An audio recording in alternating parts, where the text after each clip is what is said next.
일본통, 경제통으로 불리는 국회의원 10명이 내일 일본을 방문합니다. 정부도 국회도 업계와 국민도 올해 여름나기가 참 치열합니다. 화요일 뉴스나이트 시작합니다. 주요 뉴스부터 보시겠습니다. 군사정보보호협정, 이른바 지소미아 폐기를 놓고 정치권 논쟁이 뜨겁습니다. 경제 보복 카드로 적극 검토해야 한다는 의견과 한미일 동맹에 악영향을 미칠 수 있다는 신중론이 맞서고 있습니다. 우리나라의 일본 제품 불매 운동을 일본 언론들도 자세히 보도하고 있습니다. 특히 과거와 달리 이례적으로 장기화 양상을 띠고 있다고 평가했습니다. 7월 국회가 우여곡절 끝에 문을 열었지만 추경안 심사를 포함한 민생 법안, 외교, 안보 현안마다 여야가 뚜렷한 입장차를 보이며 합의 과정에 적지 않은 진통이 예상됩니다. 정부가 국제노동기구 ILO 핵심 협약 비준을 위해 해고자와 실직자도 노조에 가입할 수 있도록 하는 관련법 개정안을 내일 입법 예고합니다. 노동계와 경영계 모두 강력 반발하고 있습니다. 그룹 빅뱅의 멤버 대성이 건물을 소유하기 전 불법 유흥업소가 운영되는 것을 알면서도 매입했다는 의혹이 제기됐습니다. 경찰은 전담팀을 꾸리고 본격적인 수사에 나섰습니다. 이른바 호날두 노쇼에 따른 후폭풍이 커지고 있습니다. 프로축구연맹은 유벤투스 구단에 항의 공문을 보냈고 주최사와 호날두에 대한 고발장을 접수한 경찰은 정식 수사에 착수했습니다. 다음 달에 지구와 달의 거리가 최대한 가까워지며 달이 크게 보이는 슈퍼문 현상이 나타납니다. 슈퍼문이 뜨면 해수면이 크게 상승하기 때문에 해안가 침수 피해에 대한 대비가 필요합니다.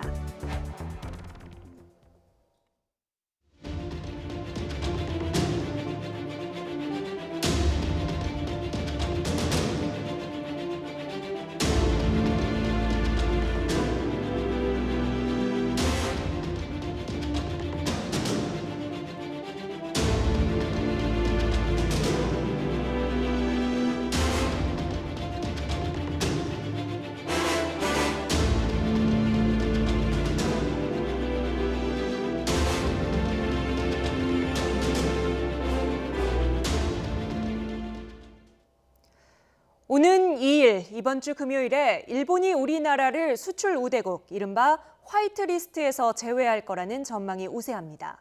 그렇다면 우리는 한일 군사정보보호협정, 지소미아를 폐기해야 한다는 주장이 정치권에서 다시 불거졌습니다. 일본의 경제 보복에 대응할 카드로 적극 검토해야 한다는 의견인데 한미일 동맹에 악영향을 미칠 수 있다는 신중론 또한 만만치 않습니다. 최기성 기자입니다. 더불어민주당 일본경제침략대책특별위원회 최재성 위원장, 일본이 다음 달 2일 가기에서 우리나라를 화이트리스트에서 배제하는 등 경제보복이 계속되면 지소미아 폐기를 고려해야 한다며 강수를 뒀습니다. 지소미아 문제가 그냥 연장 동의를 하게 되는 것은 다시 고려해야 된다, 이렇게 판단이 됩니다. 국회 외교통일위원회에 출석한 강경화 외교부 장관도 지금은 협정을 유지한다는 기조이지만 상황에 따라 달라질 수도 있다며 가능성을 배제하진 않았습니다. 유지를 하고 있는 입장입니다만 앞으로 상황 전개에 따라서는 검토를 할 수도 있겠습니다. 다만 외통위 소속 여당 의원 사이에서도 폐기론과 신중론이 맞붙으며 온도차를 보였습니다. 남북 간의 군사 합의가 되면 지소미아니 뭐니 필요 없는 거 아닙니까? 왜 같은 동족의 문제를 일본 군대 독도를 자기 땅이라고 우기고 있는. 우리 외교부에서는 얘기 안 했으면 좋겠습니다. 그 한미일 공동안보에 그게 연결고리가 되는 부분인데. 일부 야당 의원들 역시 신중론에 힘을 보태기도 했습니다. 경제 보복에 대해서 이제 우리 안보 협력 관계도 파괴를 하는 그런 대응 전략으로 가야 되겠다 하는 것인지에 대해서는 깊이 있는 논의가 필요하고, 당 안팎에서 논란이 이어지면서 결국 이해찬 대표가 직접 나서서 폐기 검토는 공식 당론이 아니라면서 선을 그었습니다. 동북아의 평화를 위해서는 저는 필요하다고 봅니다. 종합적으로 감안할 적에 좀 더 좀 신중하게 판단해야 될 문제라고 생각을 하고 있습니다. 일본에 특사를 보내 급속도로 냉각된 한일 관계를 복원하는 계기를 마련해야 한다는 목소리도 나왔습니다. 공감대를 형성하기 위해서는 비공개 특사 같은 게 가서 조율하는 과정이 필요하지 않나. 이렇게 한일 관계가 꼬여가고 있는 가운데 여야 5당 의원들로 꾸려진 국회 방위단은 2박 2일 동안 일본에 머물며 외교적 해법을 모색하겠다고 밝혔습니다. 갈등이 유발돼가지고 서로 죽기 살기 해버리면 서로가 망한다. 이 모든 문제를 외교적으로 꼭 풀어야 된다. 일본의 화이트리스트 배제가 현실화할 경우 다음 달 24일 유효기간이 끝나는 지소미아 연장 문제가 결국 도마 위에 오를 것으로 보입니다. YTN 최기성입니다. 일본의 화이트리스트 배제 조치에 우리나라가 긴장하고 있는 건 반도체와 디스플레이 외에도 일본 의존도가 높은 산업 분야에서 피해가 우려되기 때문입니다. 전기차, 화학, 정밀기계 분야 등이 영향을 받을 수 있는데 정부는 민간과 함께 대책 마련에 분주한 모습입니다. 김평정 기자입니다. 항공 관련 10여 개 중견기업 관계자가 한 곳에 모였습니다. 일본의 수출 규제 추가 조치를 앞두고 정부의 설명을 듣고 대책에 대한 의견도 나누기 위해서입니다. 또 일본 제재가 만약에 현실화될 경우에는 우리의 기간 산업이라고 볼 수 있는 자동차라든지 조선이라든지 또 이렇게 항공 우주 같은 경우에는 정부는 일본이 우리나라를 화이트리스트 국가에서 제외하는 것을 가정한 대책 마련에 속도를 내고 있습니다. 피해가 큰 반도체와 디스플레이는 물론 항공과 기계, 철강 등의 산업을 대상으로 다음 달 9일까지 설명회를 진행할 계획입니다. 일본의 화이트리스트 배제 조치가 실현되면 반도체와 디스플레이는 수출 규제를 받는 소재의 품목이 더 늘어날 수 있습니다. 여기에 미래의 주력 산업으로 주목받는 전기차나 일본 의존도가 높은 화학과 정밀기계 등의 분야가 타격받을 가능성이 있습니다. 전기차 배터리와 수소 전기차 탱크에 들어가는 필수 소재 부품의 상당수가 일본산이고 차량과 항공기, 선박, 화학공업, 방직용 섬유도 대일 수입 의존도가 90%가 넘는 것으로 분석됩니다. 정부는 외교와 경제부처 사이는 물론 피해가 우려되는 산업과도 긴밀히 의견을 공유하며 대응할 방침입니다.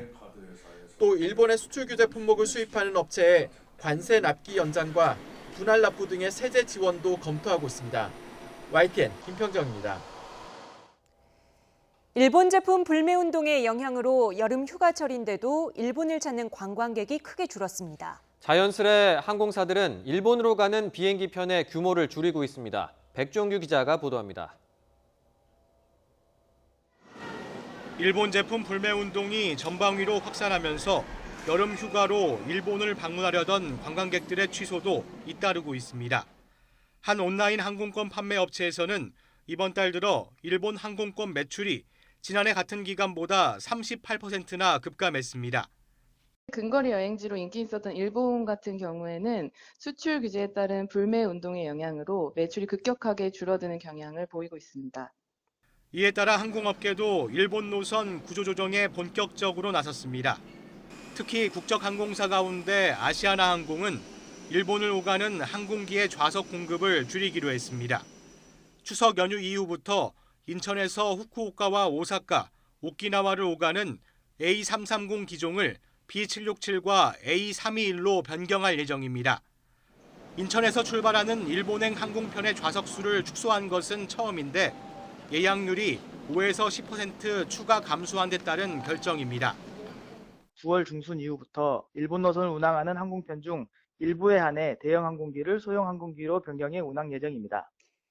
앞서 대한항공도 일본 항공 노선 수익이 떨어지자 오는 9월 3일부터 일주일에 3차례 운항하는 부산 삿포로 노선 운항을 중단하기로 했습니다. 고객 수요에 민감한 저가 항공사도 앞다퉈 일본 노선을 줄이고 있습니다. 티베이 항공은 이미 지난 24일부터 오이타 노선 운항을 중단했고 이스타 항공과 에어부산도 오는 9월부터 일부 노선 운항을 중단할 계획입니다. 항공업계는 일본이 우리나라를 화이트리스트에서 제외하고 이에 따른 불매 운동이 장기화할 경우 여행객 감소세가 더 뚜렷해질 것으로 보고 추가 노선 조정도 고려하고 있습니다. YTN 백종규입니다. 이렇게 일본행 노선 축소까지 이어진 우리나라의 일본 제품 불매 운동을 일본 언론들도 자세히 보도하고 있습니다. 특히 이번 불매운동은 과거와 달리 길어질 조짐이라며 이례적이라는 반응입니다. 이동우 기자의 보도입니다. 최근 몇 년 사이 한국인 관광객이 급증했던 일본 도토리현. 하지만 일본 제품 불매운동과 함께 들풀처럼 번지는 일본 여행 자제 움직임으로 집중 타격을 받고 있습니다. 한국 관광객들 덕분에 상당한 수익을 올렸던 상인들도 걱정이 큽니다. フットクリームはすごい売れますね、韓国の方には。例年の売り上げが稼げるかどうかという心配はちょっとありますね。 이처럼 일본 정부의 수출 규제 강화에 반발해 벌어지고 있는 한국 내 일본 제품 불매운동과 일본 여행 자제 바람이 큰 호응을 얻자 일본 언론의 관련 보도가 이어지고 있습니다. 요미우리 신문은 이번 불매운동이 과거의 사례와 달리 이례적으로 장기화 양상을 띠고 있다고 평가했습니다. 특히 여론조사 결과 일본 제품 구매가 꺼려진다는 한국인의 응답이 80%에 달했다고 소개했습니다. 일본의 수출 규제 대상이 한국의 주력 산업인 반도체여서 가뜩이나 취업난에 시달리는 젊은이들이 고용 감소를 우려해 불매운동에 동참한다는 견해도 있다고 보도했습니다. 또 올해가 3.1 독립운동 100주년이어서 반일 감정이 높아진 것도 배경이라면서 독립운동은 못했지만 불매운동을 한다는 구호까지 등장했다고 전했습니다. 요미우리는 일본 제품에서 한국산으로 대체하길 권하는 노노 재팬 목록이 인터넷에 등장했으며 그 주요 대상은 맥주와 캐주얼 의류 브랜드 유니클로, 일본 여행 상품 등이라고 자세히 소개했습니다. 아사히 신문도 일본의 수출 규제 여파로 일본산 불매운동 확산, 지자체 교류 중단 등 경제 문화는 물론 스포츠 등 각 분야에 악영향이 나타난다고 우려했습니다. YTN 이동우입니다. 7월 임시국회가 안보국회로 문을 열었습니다. 일본 수출 규제, 북한의 탄도미사일 발사, 중국 러시아의 영공 침범을 놓고 여야가 팽팽히 맞섰습니다. 국회 예결위는 추경 예산안 심사를 다시 시작했지만 여야의 힘겨루기 속에 통과까지는 적잖은 진통이 예상됩니다. 김영수 기자의 보도입니다. 탄도미사일을 쏘고 엄중한 경고라며 메시지를 보낸 북한이 9.19 군사합의를 위반한 것이냐고 묻자 국회에 출석한 김현철 통일부 장관은 이렇게 답했습니다. 9.19 군사합의 1조에는 적대행위 금지라는 내용이 있습니다. 그렇기 때문에 그 취지에 근데 그렇게 적대행위라고 9.19 군사합의에 탄도미사일 금지 규정은 없다는 앞선 청와대의 입장보다는 조금 더 앞서간 겁니다. 여당인 더불어민주당은 즉각 수습에 나섰습니다. 적대행위라고 보면은 너무 포괄적 아닙니까? 그러면은 북한이 말하는 스텔스기 도입 또 한미 군사훈련 그건 어떻게 설명하겠어요? 군사 분계선 일대의 5km 이내의 포병 사격 훈련 이런 것들은 금지되게 돼 있는데 이번에 발사된 게 이 5km 이내의 영역은 아니지요. 반대로 야당은 북한이 9.19 군사합의는 물론 유엔 안보리 결의까지 위반했다고 목소리를 높였습니다. 제재를 위반했잖아요. 제재를 위반을 했는데 탄거리 미사일이다라고 규정을 해놓고는 그 뒤에 액션이 아무것도 없어요. 야당은 또 러시아와 중국의 영공 침범에 대한 정부 대응을 꼬집으며 외교 안보 이슈를 집중적으로 파고들었습니다. 여기에 일본 주재 총영사가 부하 여직원을 성추행한 혐의로 경찰 조사를 받는 등 외교부 직원의 잇따른 비위까지 드러나자 집중 공세를 퍼부었습니다. 외교부가 거의 사고부, 참사부까지 이렇게 전락한 그런 상황까지 왔다면 장관이 이게 좀 결심을 해야 되는 거 아니에요? 네, 계속해서 이런 정말 불미스럽고 국민들에게 죄송한 사건들이 발생을 해서 장관으로서 정말 죄송하게 생각합니다. 이른바 안보국회가 시작된 첫날, 국회에서는 추경 예산안 심사도 시작됐는데 최대한 원안을 사수하겠다는 여당과 적자 추경이라는 야당이 맞서는 만큼 통과까지는 진통이 예상됩니다. YTN 김영수입니다.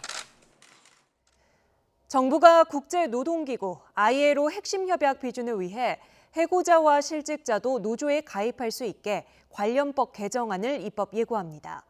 국회에서 법이 통과하면 현재 법의 노조인 전교조가 합법화되는데 국회 통과가 관건입니다. 김장하 기자가 보도합니다. 정부는 노동자의 단결권을 강화하는 결사의 자유협약 등 3개의 협약 비준을 추진하고 있습니다. 현재 외교부에서 비준 동의안을 검토하고 있습니다. 그러면서 ILO 핵심 협약에 어긋나지 않도록 노동조합법 등 관련 법 개정안을 마련했습니다. 실업자, 해고자도 노동조합에 가입할 수 있게 하는 대신에 기업별 노조 임원은 재직자만 맡을 수 있도록 했습니다. 노조 전임자 급여 금지 규정은 삭제하되 현행 근로시간 면제 한도 내에서만 노조 전임자에 대한 급여를 지급할 수 있게 했습니다. 해직자를 포함한 퇴직 공무원, 교원, 대학 교원의 노조 가입을 허용합니다.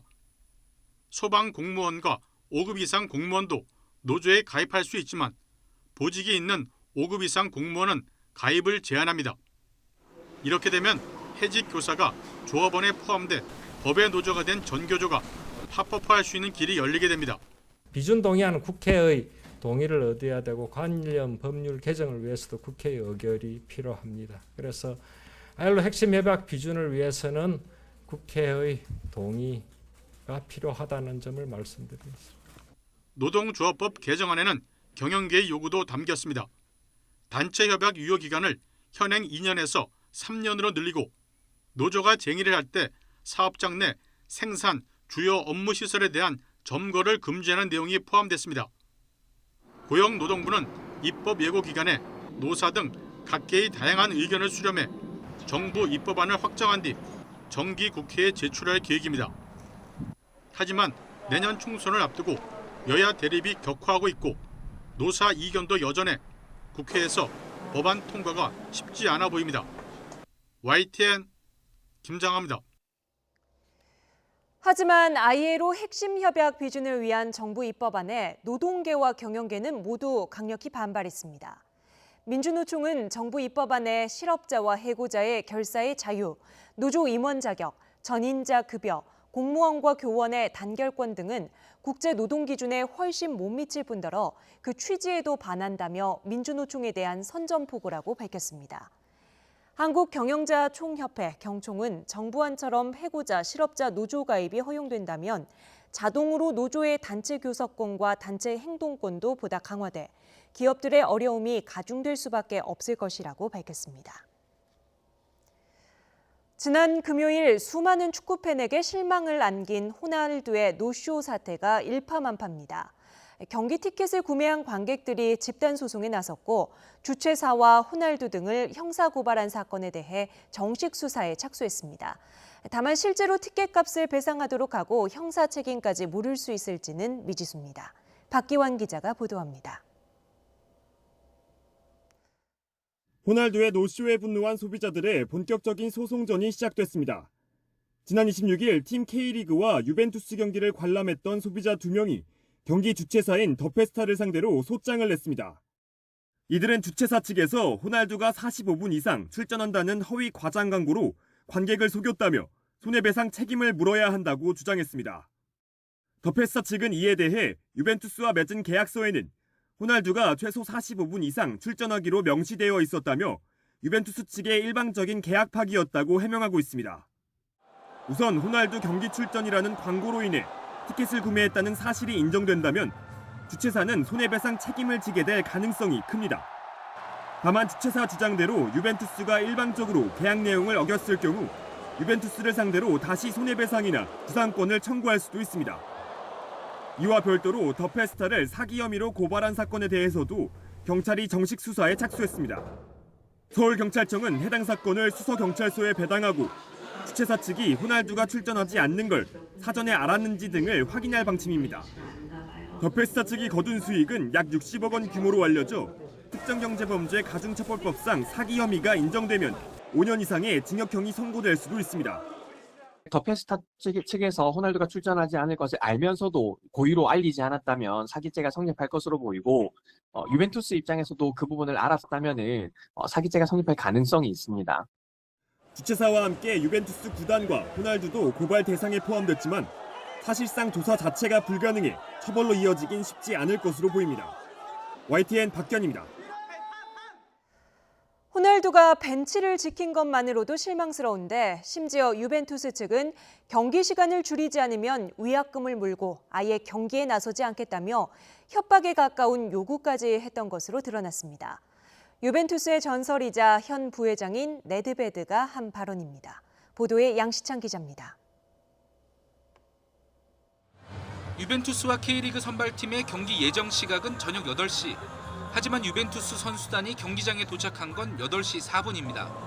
결국 워밍업 시간을 거쳐 경기는 1시간이 지난 9시에 시작됐습니다.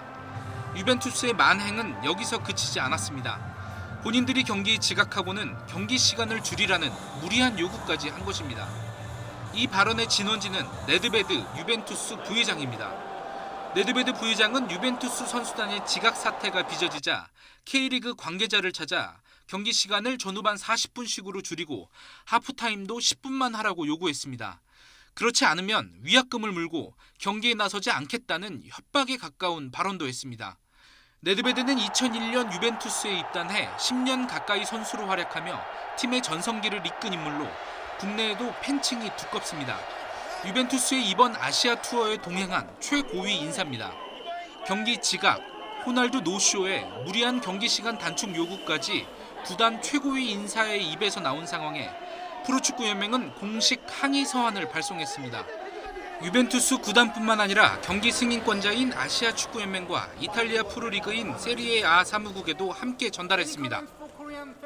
상식적으로 납득할 수 없는 무례하고 오만한 행위에 대해 가지고 간과할 수 없었고 또 6만여 팬들이 받은 배신감과 상처 그 부분을 전하지 않을 수가 없었습니다. 이런 가운데 호날두는 한국에서의 친선 경기 노쇼에 대한 언급 없이 한 언론사에서 주관한 시상식 사진을 올려 또다시 팬들의 원성을 샀습니다. 호날두 노쇼 사태 파장이 연일 계속되고 있지만 유벤투스 구단은 아직 아무 입장을 내놓지 않고 있습니다. YTN 양시창입니다. 국민체육진흥공단은 국민권익위원회 신문고에 유벤투스와 경기 도중 불법 광고물이 노출됐다는 의견이 올라옴에 따라 서울경찰청 사이버안전과에 수사 의뢰했다고 밝혔습니다. 앞서 26일 유벤투스와 K리그 선발팀의 경기 때 그라운드 주변에 설치된 해외 스포츠 베팅 업체의 A보드 LED 광고가 지상파 방송사의 중계 화면을 통해 방송됐습니다.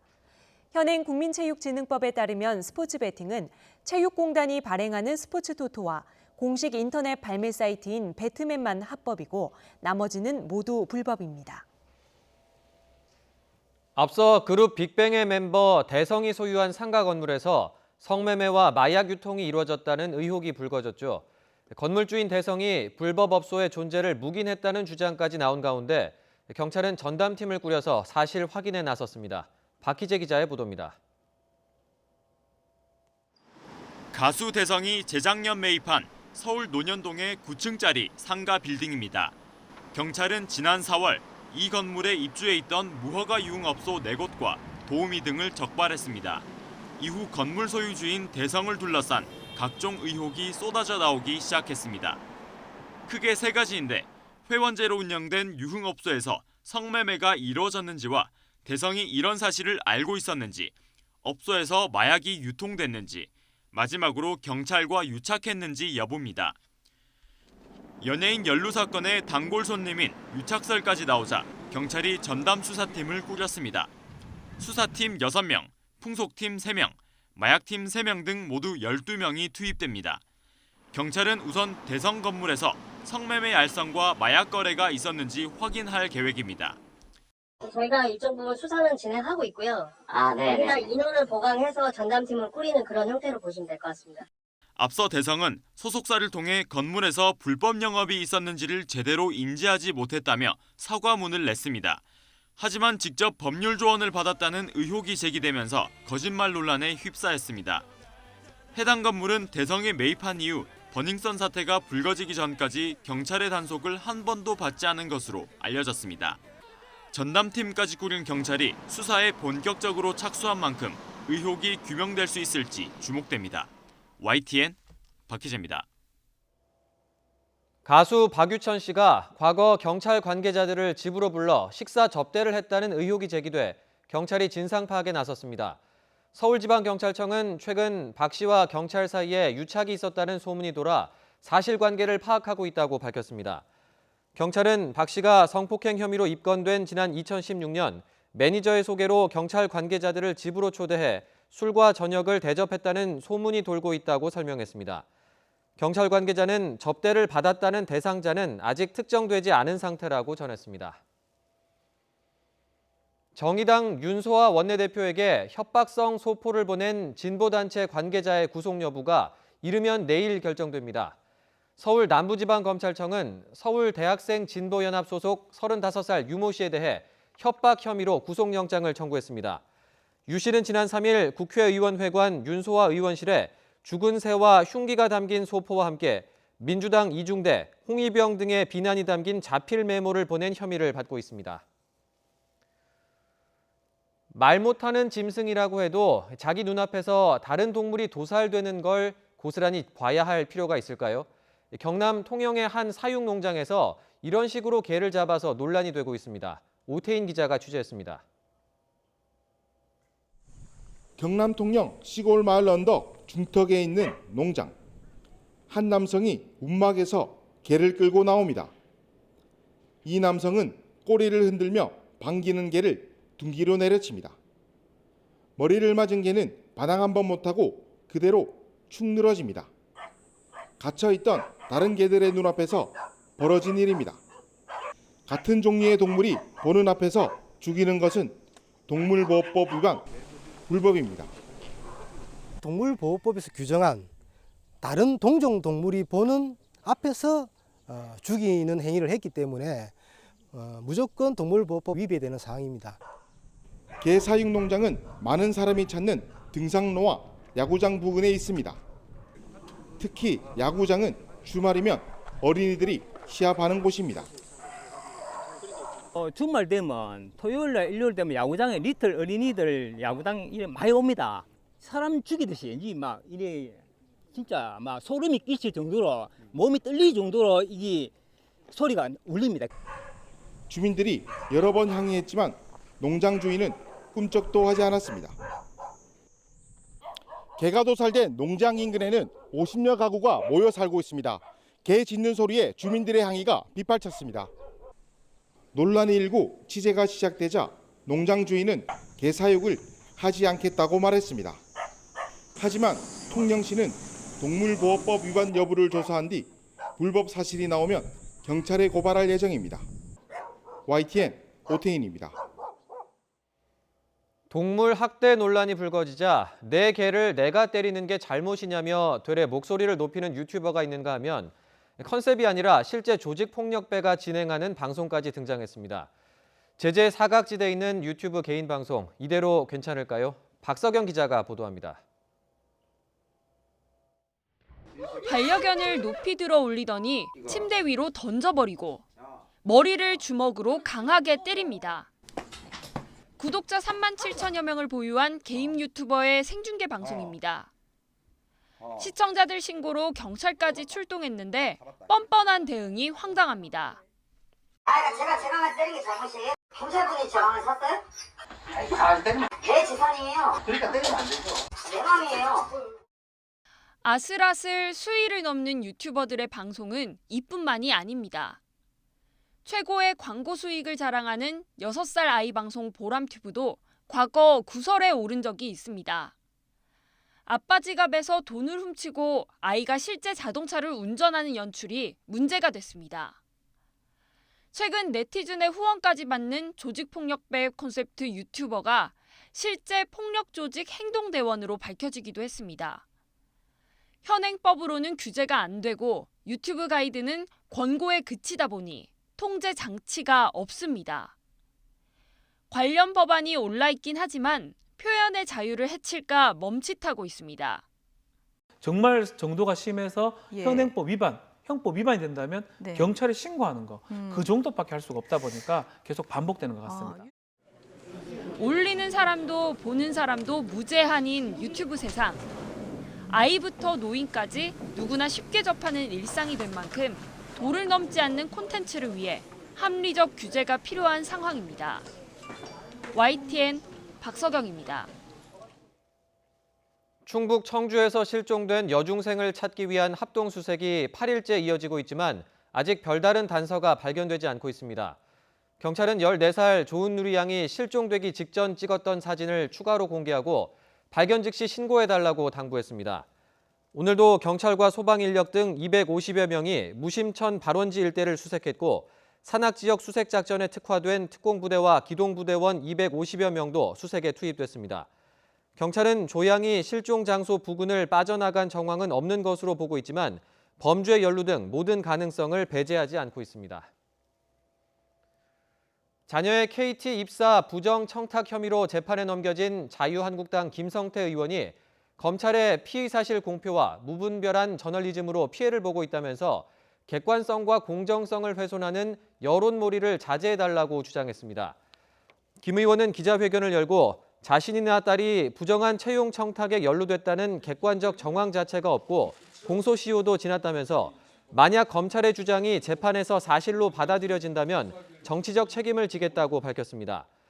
이어 KT 내부에서 왜 그런 의사결정이 이루어졌는지는 알 수 없지만 결과적으로 KT 내부에 부정한 절차가 진행되고 채용의 공정성이 현저하게 훼손된 부분에 대해서는 심히 유감스럽게 생각한다고 덧붙였습니다. 이른바 붉은 수돗물 사태로 홍역을 치른 인천시가 조만간 수돗물 정상화 선언에 나설 것으로 보입니다.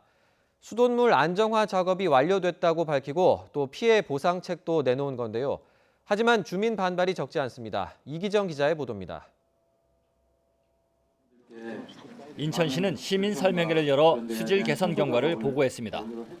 박영길 상수도 사업본부장은 피해 지역의 수돗물 안정화 작업이 완료됐다고 밝혔습니다. 수용과 안정화 작업을 4단계 작업을 완료를 했습니다. 그래서 지금 현재는 음용하셔도 아무 문제가 없다는 말씀을 드리겠습니다.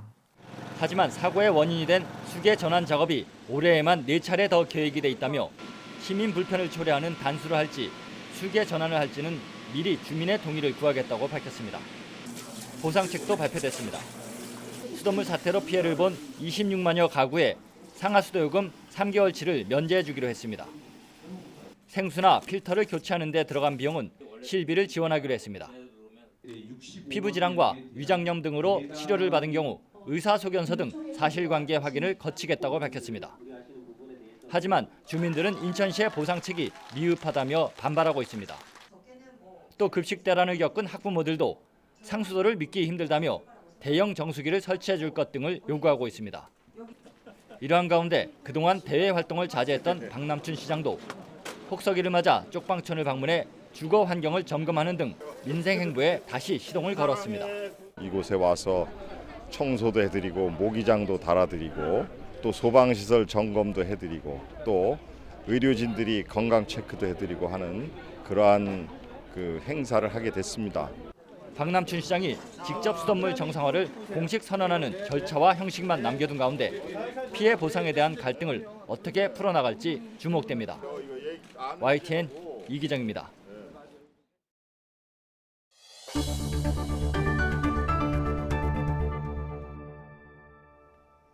네, 다시 한일 갈등 문제 짚어봅니다. 일본의 수출 규제를 규탄하는 목소리가 지방자치단체 차원에서도 터져나오고 있습니다. 52개 지자체가 일본 제품 불매운동 동참을 선언했고 도시 간 교류도 경색되고 있습니다. 류충섭 기자가 보도합니다.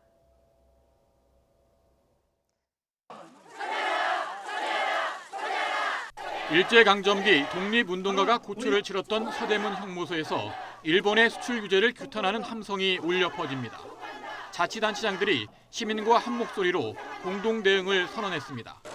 일본의 조치를 경제 보복으로 규정하며 즉각 철회하라고 촉구했습니다. 수출 규제 조치는 우리나라 대법원의 강제징용 피해자 배상 판결에 맞서 자행된 명백한 경제 보복 행위이다. 자치단체장들은 일본 제품 불매 운동에도 동참하기로 했습니다. 우리 지방정부 역시 시민들의 일본 제품 불매 운동과 일본 여행, 보이콧 등을 적극 지지해 나갈 것이며 52개 기초자치단체가 시작한 움직임은 다른 지자체로도 확산할 전망입니다. 서울과 경기 등 광역지자체도 의회를 중심으로 일본 전범기업 제품 공공구매를 제한하는 조례안을 추진하고 있습니다. 일본과의 교류도 경색되고 있습니다. 창원시는 일본 오가키시와의 청소년 축구 교류에 이어 다음 달 소년소녀 합창단 방문도 연기했습니다. 여기에 일본이 곧 우리나라를 화이트 리스트에서 뺄 가능성이 커 두 나라 관계는 더욱 얼어붙을 것으로 보입니다. YTN 유충섭입니다. 일본이 한일 청구권 협정 당시 협상 기록 일부를 공개하며 일본 정부의 배상 문제가 이미 해결됐다고 주장했습니다. 우리 정부는 이미 공개된 문서이고 대법원 판결에서도 해당 내용을 고려했다고 일축했습니다. 한현희 기자가 보도합니다. 일본 외무성이 이례적으로 1965년 한일 청구권 협정이 만들어지기까지 진행된 회담 기록 일부를 공개했습니다. 우리가 일본에 보상금을 청구했다는 내용이 담긴 대일 청구 요강과 우리 측이 강제적으로 동원해 정신적, 육체적 고통을 준 것에 상당하는 보상을 요구하는 것은 당연하다고 언급한 내용이 담긴 의사록입니다. 일본은 이런 협상 기록을 근거로 우리가 당시 교섭 과정에서 보상을 요구했고 청구권 협정에 징용 피해자 위자료가 포함된 것은 명백하다고 주장했습니다. 그러면서 개인 청구권이 남아있다는 한국 측 주장은 모순이라고 지적했습니다. 하지만 문건에 사용된 표현은 공권력의 적법행위에 대한 대가를 뜻하는 보상인데 비해 우리 대법원 판결은 불법 행위에 대한 위자료 지급을 의미하는 배상 판결이라는 점에서 이 문건이 일본 정부의 주장을 직접 뒷받침하는 근거가 되기는 어렵다는 분석입니다. 정부는 해당 기록들이 새롭게 발견되거나 제기된 것이 아닌 이미 공개됐던 자료라며 우리 대법원도 심리 과정에서 관련 내용을 이미 고려해서 최종 판결을 내린 것으로 알고 있다고 일축했습니다. 그러면서 지난해 대법원 판결은 위자료가 청구권 협정의 적용 대상에 포함되지 않는다는 것이고 정부는 이러한 대법원의 판단을 존중한다는 입장이라고 다시 한번 강조했습니다. YTN 한현입니다. 네, 그러니까 시시비비를 가리고 팩트로 싸우려면 공부를 해야 됩니다. 일본이 경제적 보복에 나선 배경, 트집 근거부터 제대로 알자는 건데요. 최근 한일 과거사를 공부하는 사람들이 늘고 관련 박물관에도 발길이 이어지는 이유입니다. 송재인 기자의 보도입니다. 일제강점기 독립운동가들이 순환을 겪은 서울 서대문형무소 역사관. 평일 낮에도 방문객들로 북적입니다. 일제 불매운동과 함께 역사를 직접 체험하고 공부하려는 방문객이 몰린 건데 지난해 같은 기간보다 방문객이 1.5배 늘었습니다. 아무래도 제가 학생들과 좀 자주 만나게 되는 위치에 있다 보니까 학생들에게 이제 바르게 역사를 전달하기 위해서 그 전에 제가 먼저 느껴야. 해결되지 않은 대표적인 과거사 문제, 일본군 위안부를 다룬 박물관을 찾는 발걸음도 많아졌습니다. 최근에 한일 관계도 악화가 되면서 역사의 무게감이나 인권의식을 더 고쳐야겠다라는 생각이 들었던 것 같아요. 제가 생각하는 것보다 위안부 문제가 심각하고 아직 해결되지 않은 걸 느꼈고 지금 한일 관계가 많이 안 좋고 국민들한테도 많이 인식이 바뀌고 있는 것 같아서 서점가도 때 아닌 특수를 노리고 있습니다. 한국사를 다룬 책이나 일본 정부를 분석한 책을 찾는 손님이 부쩍 많아진 겁니다. 7월 셋째 주 들어 대형 서점에서는 역사 입문서 판매량이 전주와 비교해 2배 가까이 늘었습니다. 또 인터넷 서점에서는 일본 역사나 문화를 분석한 책들이 한 달 사이 2배 더 팔렸습니다. 젊은 분들 위주에서도 역사 도서를 많이 찾으시는 편입니다, 요즘. 역사적인 이슈가 많아가지고 한동안은 꾸준히 역사 관련 도서가 판매될 것 같습니다. 온라인 공간으로 이어진 역사 공부 열기. 유튜브에서는 경제보복 조처의 배경인 강제동원 배상 판결을 설명하는 영상이 잇따르고 있습니다. 지금 벌어지고 있는 일들은 한 국가의 사법부에서 내린 판결을 외국이 와서 뭐라 하는 업계 곳곳으로 번지고 있는 일본 제품 불매운동과 함께 올바른 역사 교육의 의미도 새로이 조명되고 있습니다. YTN 송재인입니다. 우리나라가 지난해 글로벌 전자업계에서 중국과 미국에 이어 세계 3위 생산국 지위에 올랐습니다. 최근 5년 동안 연평균 9%의 고성장을 누리면서 라이벌 일본을 제친 건데요. 하지만 전체 생산액 가운데 반도체 같은 전자부품 비중이 전체의 80%에 육박하는 등 편중이 심각한 상황입니다. 최근 일본의 수출 규제 같은 갑작스러운 변수가 생겼을 때 취약할 수밖에 없겠죠. 이 같은 산업 구조를 극복하는 게 중요한 과제로 떠올랐습니다. 박병환 기자가 보도합니다. 한국전자정보통신산업진흥회가 최근 발간한 세계 전자산업 주요국 생산 동향 분석 보고서입니다. 보고서를 보면 지난해 한국의 전자산업 생산액이 1,711억 달러로 일본을 두르고 3위를 차지했습니다. 작년에 D램, 랜드 등 메모리 반도체 업황이 굉장히 좋았고요. 특히 우리나라가 OLED 쪽에서 압도적인 1위이기 때문에 이 메모리 반도체와 OLED 때문에 일본 전자사업을 이긴 거로 보고 있습니다. 5년 전인 지난 2013년에 비하면 생산이 53.3% 늘어났고 최근 5년 동안 연평균 증가율이 9%에 달해 상위 20개국 가운데 베트남과 인도에 이어 세 번째로 높았습니다.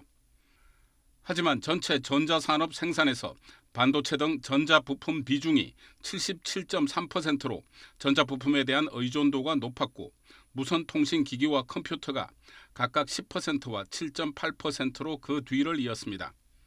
경쟁국들이 전자부품과 무선통신기기, 컴퓨터 부문 사이 비중이 균형을 이루고 있는 반면 우리는 반도체 편중 현상으로 이를 극복하는 게 중요한 과제입니다. 특히 일본의 수출 규제 조치 이후 한국 반도체 업계가 주춤하는 사이 외국 경쟁사들의 추격이 만만치 않은 모습입니다. 세계 최대 파운드리 업체인 타이완의 TSMC가 최근 첨단 극자외선 EUV 공정에 대한 공격적인 투자에 나섰고 일본 도시바도 회사 이름까지 바꾸고 기업 공개를 추진하겠다고 발표했습니다.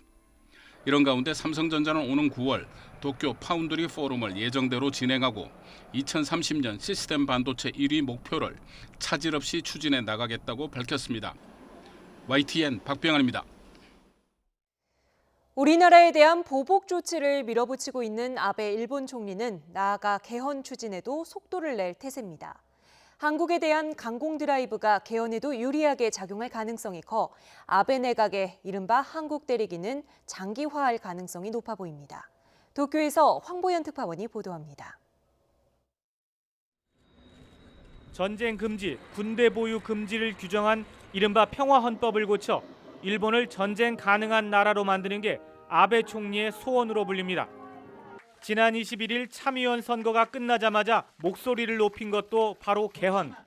結果としてはですね、これやっぱりちゃんと議論するべきではないかという国民の審判だったんだろうと私は考えています。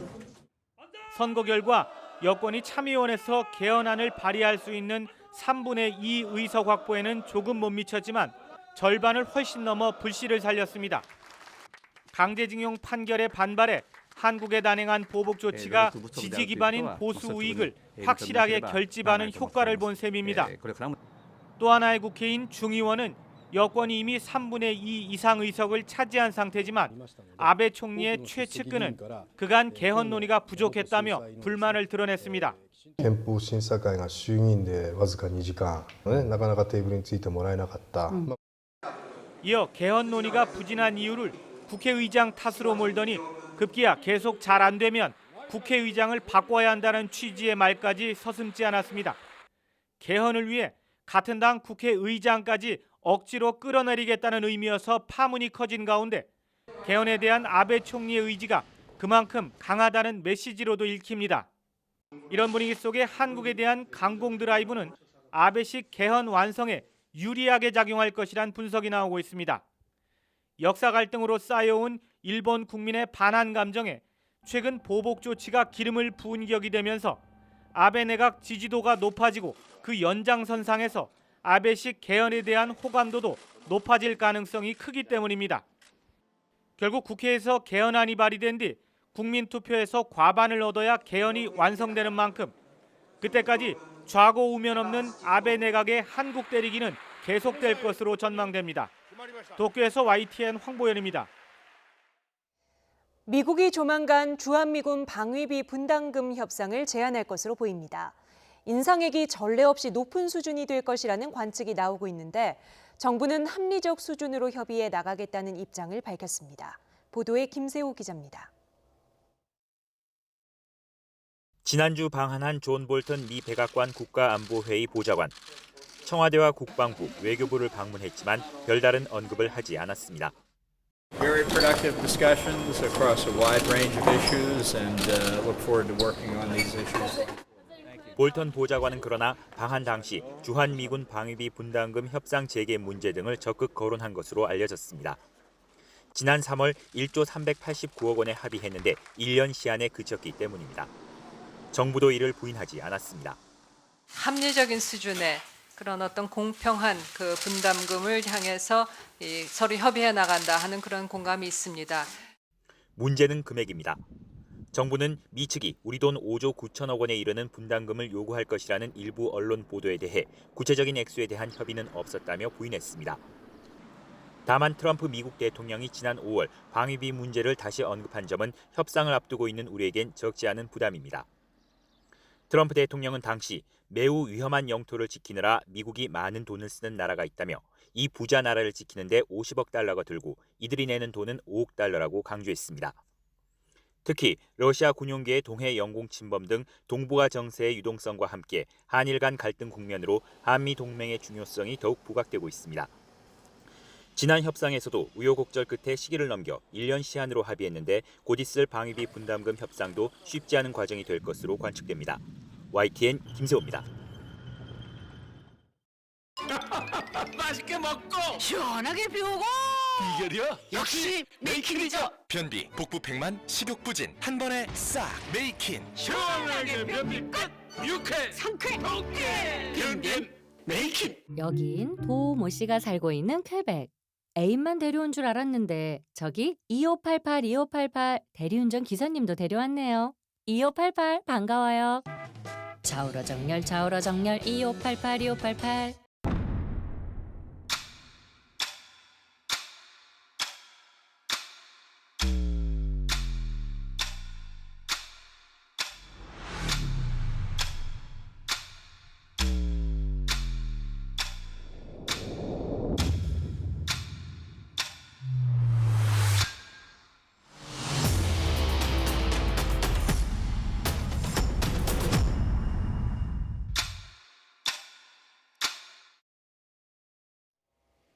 미국과 중국이 오늘 상하이에서 무역 협상을 다시 시작했습니다.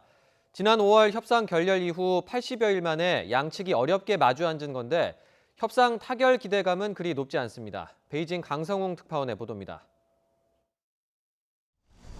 미국 무역협상팀을 태운 검은색 승용차 행렬이 상하이의 숙소로 들어섭니다. 지난 5월 10일 미국 워싱턴에서 11차 고위급 협상이 결렬된 이후 처음입니다. 그동안 입장차가 크다는 것을 확인한 만큼 양국은 쉬운 것부터 논의할 것으로 예상됩니다. 지난달 미중 정상이 합의한 미국산 농산물 구매와 화웨이에 대한 제재 완화가 우선 대상입니다.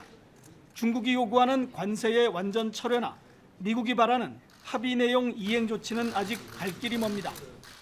We want to go back to where we were in early May when we had been moving very nicely, whatever.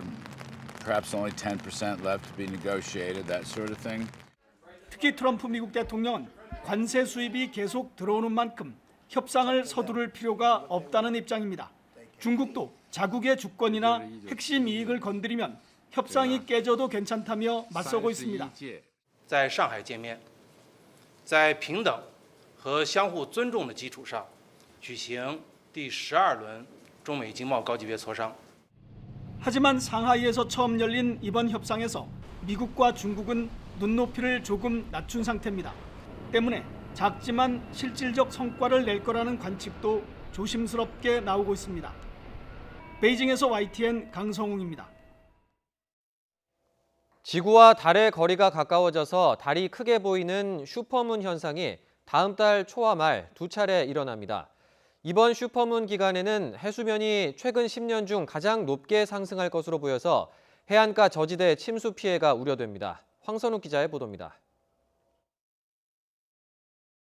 이번 슈퍼문은 이번 주 목요일인 8월 1일부터 4일까지 또 8월 30일부터 9월 2일까지 두 차례입니다. 특히 8월 31일은 지구와의 거리가 올해 들어 두 번째로 가까운 금음달 모양의 슈퍼문이 뜹니다.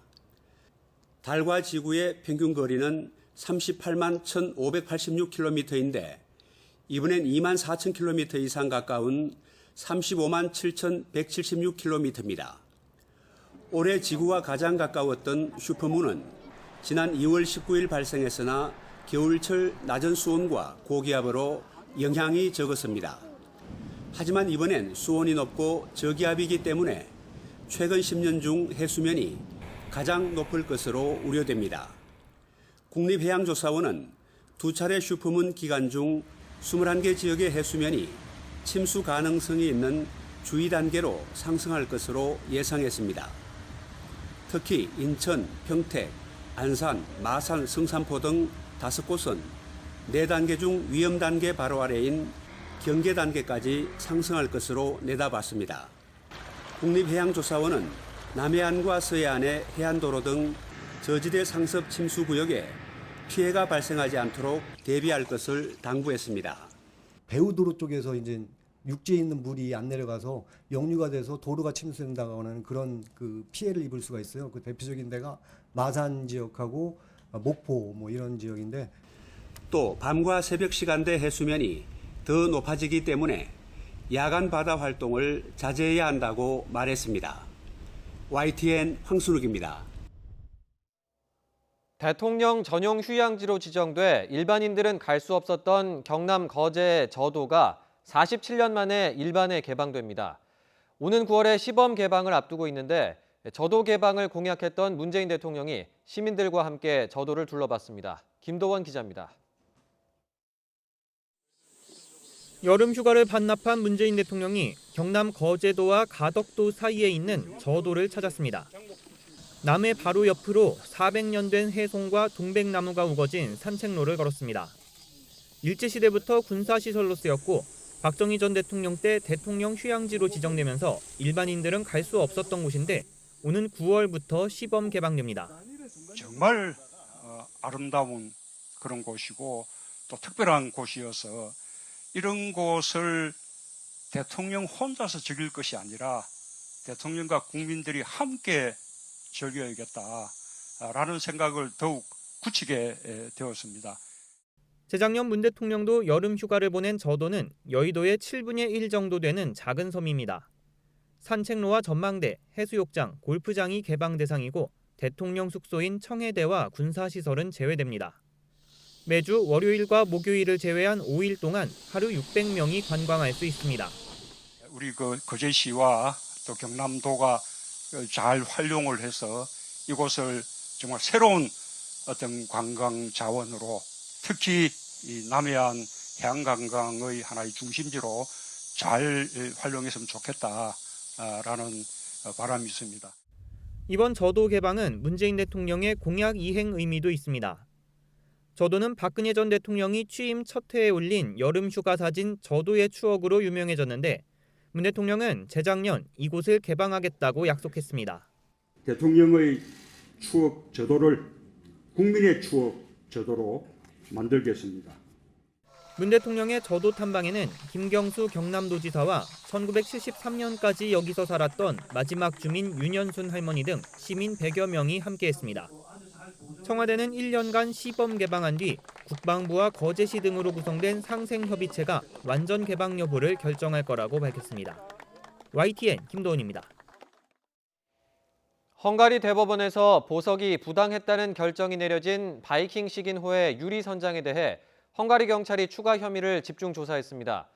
주 헝가리 한국 대사관 측은 헝가리 경찰로부터 31일까지 선장을 조사하기로 했다는 계획을 통보받았다고 밝혔습니다. 어제 헝가리 대법원은 유리 선장의 보석이 부당하다며 1, 2심의 보석 결정이 법리적으로 잘못됐다는 결정을 내렸습니다. 다만 대법원은 유리 선장의 보석을 취소하지는 않았습니다. 대법원 결정이 나온 뒤 헝가리 경찰은 유리 선장을 전격 소환해 유람선 침몰 사고 수습을 제대로 하지 않은 혐의를 추궁했습니다.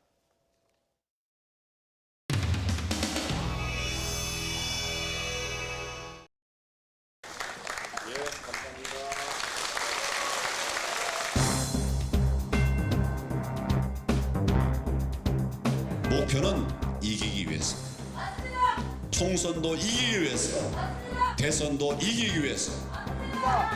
맞죠? 한번 뜨겁게 박수로 한번 서로를 격려해 주시기 바랍니다.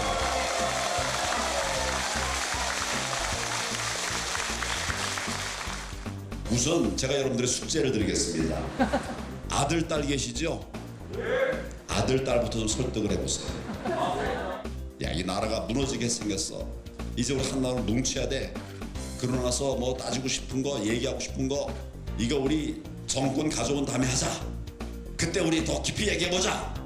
이거 뭐 이런 저 좌파 나라 됐어야 되겠냐?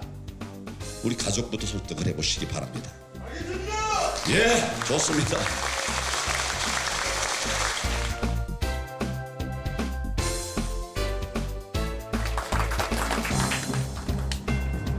두 달 전에 시작했는데 어느덧 금방 시간이 많이 갔죠?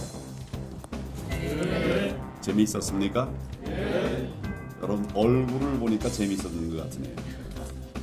처음 들어왔던 사람 중에 탈락한 분들이 있습니까? 탈락한 사람 손 들어보세요.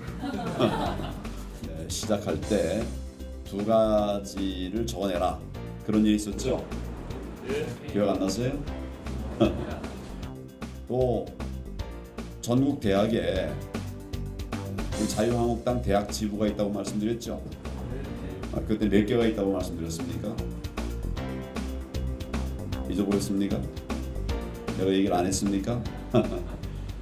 얼마 전에는 우리 자유한국당에 대변인 제도가 있는데 거기다 부대변인 제도 만들고 또 청년 부대변인 제도를 만들었어요.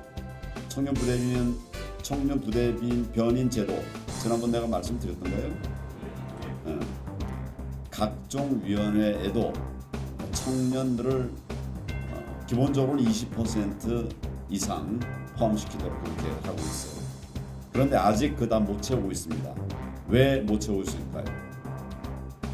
각 위원회에 여러 위원회들이 있는데 거기 20%는 청년으로 채우라 이런 기준을 우리가 제시하고 있는데 그 20%가 왜 안 채워지고 있을까요? 마지막까지 일할 수 있는 적정한 청년 자원이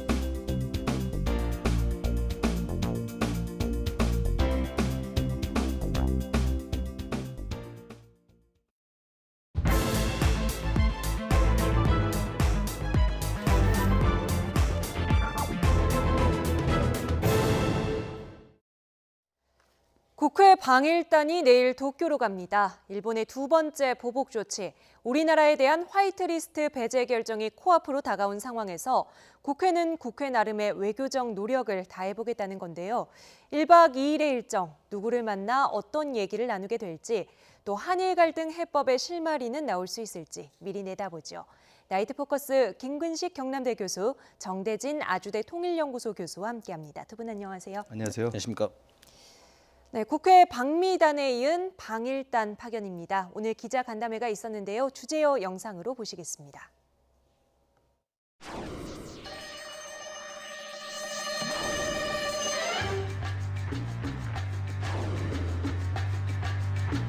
그러니까 5당이 동시에 방미단 전국에 운영인데 가셔서 추후에 이견이 혹시 있더라도 한 목소리를 내주시기를 기대합니다. 외교적으로 풀어보자라는 것에 얘기를 꼭 전달하기. 일본 정부의 화이트리스트에서 우리 한국을 제외하는 조치는 절대 불가함을 주창할 예정입니다.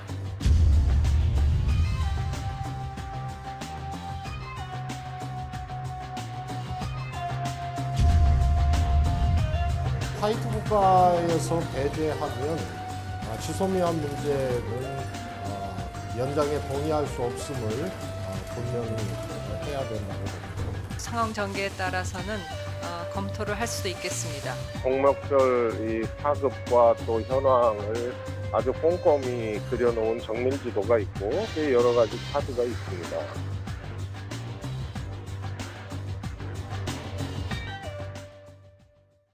네, 여야 의원들이 모처럼 함께 움직이는 모습을 보는 것 같습니다. 가깝게는 앞서 방미단이 있었습니다만 이렇게 국회 차원에서 외교적인 해법을 찾아서 같이 움직이는 사례가 자주 있나요?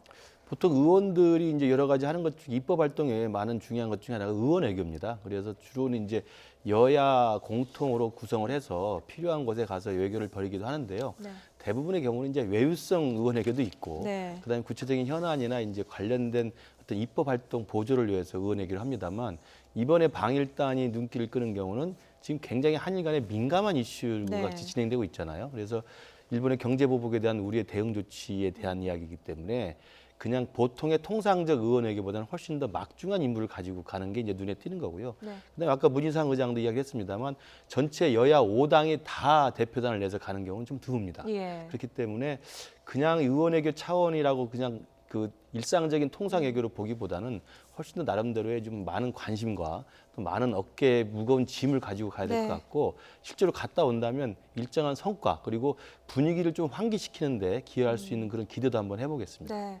일정은 1박 2일이라 가방은 가벼울 것 같은데 어깨가 무거울 것 같습니다. 어떤 의원들이 파견이 되나요?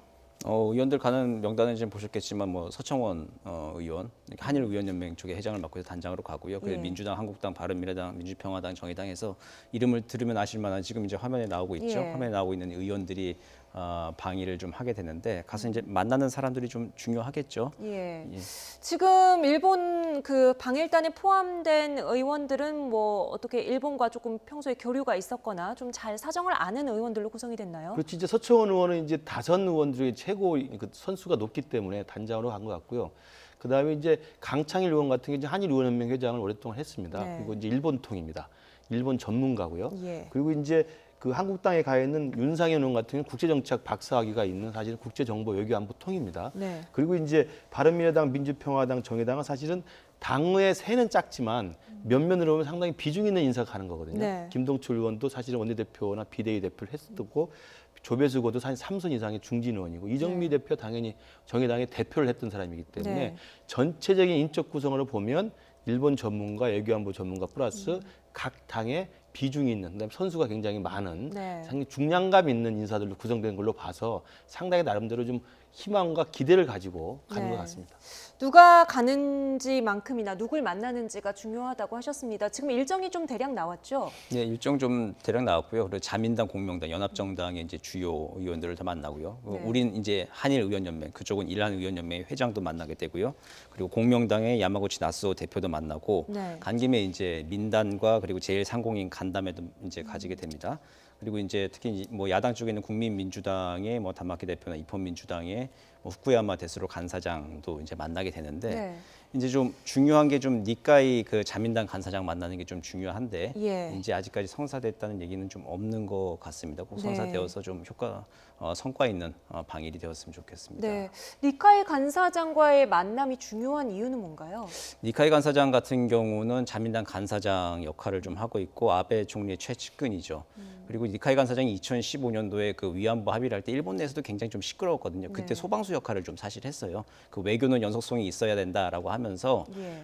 이제 고노다마 위안부 문제를 인정했던 93년도의 고노다마나 그 일본의 식민지 지배에 대해서 사과를 했던 95년도 무라야마 다마를 계승해야 된다라고 한 입장을 이제 그때 강력하게 좀 밝혔었고 예. 2015년도에 그 내용을 담아서 전후 70주년에 아베 다마를 탄생시키는데 마쿠 역할을 많이 한 사람으로 알려져 있습니다. 그리고 2017년도에 문재인 대통령이 처음 취임을 했을 때 2017년도 5월 달에 문재인 대통령이 취임을 했잖아요. 그리고 6월 12일 날 아베 총리의 특사로 와서 이제 문재인 대통령을 만나고 예. 그리고 이제 한일 관계를 연속성을 가진다라는 의사를 전달했던 사람입니다. 그 한일 관계에 있어서 이제 중요한 역할을 하는 사람인데 네. 이제 일본이 지금 현재 문재인 정부한테 쉽게 말하면 삐져 있는 거잖아요. 화가 네. 나 있는데 그 화가 나 있는 것을 이제 가장 처음에 이제 좋게 관계를 맺으려고 예. 했던 사람이기 때문에 화가 나 있는 것도 풀 수 있는 열쇠를 쥐고 있는 사람이다. 일본 정치 핵심 인물이다 해서 좀 중요하게 여겨지고 있습니다. 의원들이 만날 수 있는 어쩌면 가장 아베 총리 가까이 네. 이야기를 전달해 줄 수 있는 인물이 되겠습니다. 니카이 간사장과 회동이 무산이 된다면 기시다 후미오 정조회장을 만날 수도 있다. 오히려 정책적인 면에서 적절할 수도 있다. 이런 평이 있던데요. 그렇습니다. 일단은 니카이 간사장이 사실은 핵심이기 때문에 그 간사장과 회동이 성사되는 게 일단 우선인 것 같고요. 만약에 안 될 경우에 정조회장이라는 게 우리로 치면 정당의 정책위의장입니다. 네. 그래서 당정 간의 정책을 조율하는 수장이기 때문에 일종의 한일 관계라든지 대한 정책에 대해서는 의견을 나눌 수 있는 자리니까 네. 실제로 의미가 있고, 그다음에 지금 이야기하는 정조회장 기시다 후미오 정조회장은 5년 동안 사실 외무대신을 했었어요. 네. 그러니까 외교부 장관을 했기 때문에 상당히 한일 관계에도 정통성과 나름대로 전문성을 갖고 있어서 이야기가 통할 수 있는 사람이다. 그래서 사실상은 지금 1박 2일 일정 동안 뭐 우리 특파원 간담회, 뭐 주한 일본의 상공단들 간담회도 있지만 주요하게는 야당 대표들 많이 만나는 거 확정이 돼 있지만 사실 야당 대표들 이야기 들었는 것도 중요하지만 자민당의 핵심인들 만나서 우리의 의견을 정확히 전달해 주는 게 중요하거든요. 그러면서 본다면 지금 내일 떠납니다만 간사장과 정조회장인지 누군지 아직은 정해지지 않아서 아마 내일 가는 길에 자민당의 유력 인사를 만날 수 있도록 합의가 좀 만들어지는 게 성사가 되는 게 좀 필요할 것 같습니다. 네, 현장에서라도 좀 일정 조율이 그렇습니다. 됐으면 좋겠네요. 자, 그러면 이번에 방일단 단장을 맡은 무소속 서청원 의원의 말 들어보겠습니다.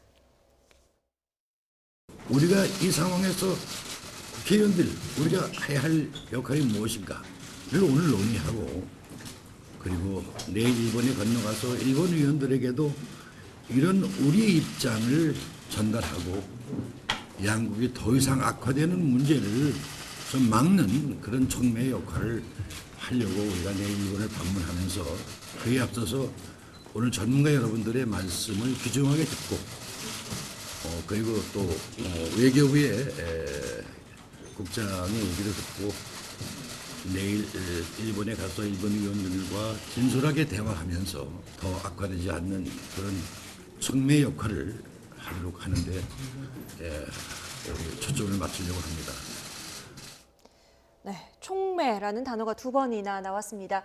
지금 방일단의 임무랄까요, 과제랄까요? 어떤 걸 가장 시급하게 꼽으시겠습니까? 가장 당면한 과제는 일본 가기에서 이제 결정이 예상되는 우리나라에 대한 수출 규제 조치를 이제 철회하도록 요구하는 것이죠. 백색 국가에서 우리를 이제 화이트 리스트에 제외하는 거에 대해서 이제 절대 불가하다라고 하는 입장을 좀 강력하게 전달을 하고, 일본이 또 의원 내각제의 나라이기 때문에 의원들의 입김 있고 정책으로 연결이 되는 나라이죠. 제도적으로. 그렇기 때문에 의원들을 만나서 직접 이러한 한국의 여론을 강하게 좀 전달하는 것이 가장 이제 중요한 이제 과제가 될 것 같습니다. 네, 일본이 지금 뭐 차관급, 장관급 양자 회담도 거부를 하고 있는 상황인데 의원들 간의 대화는 어떻게 원만하게 진행될 것으로 보십니까?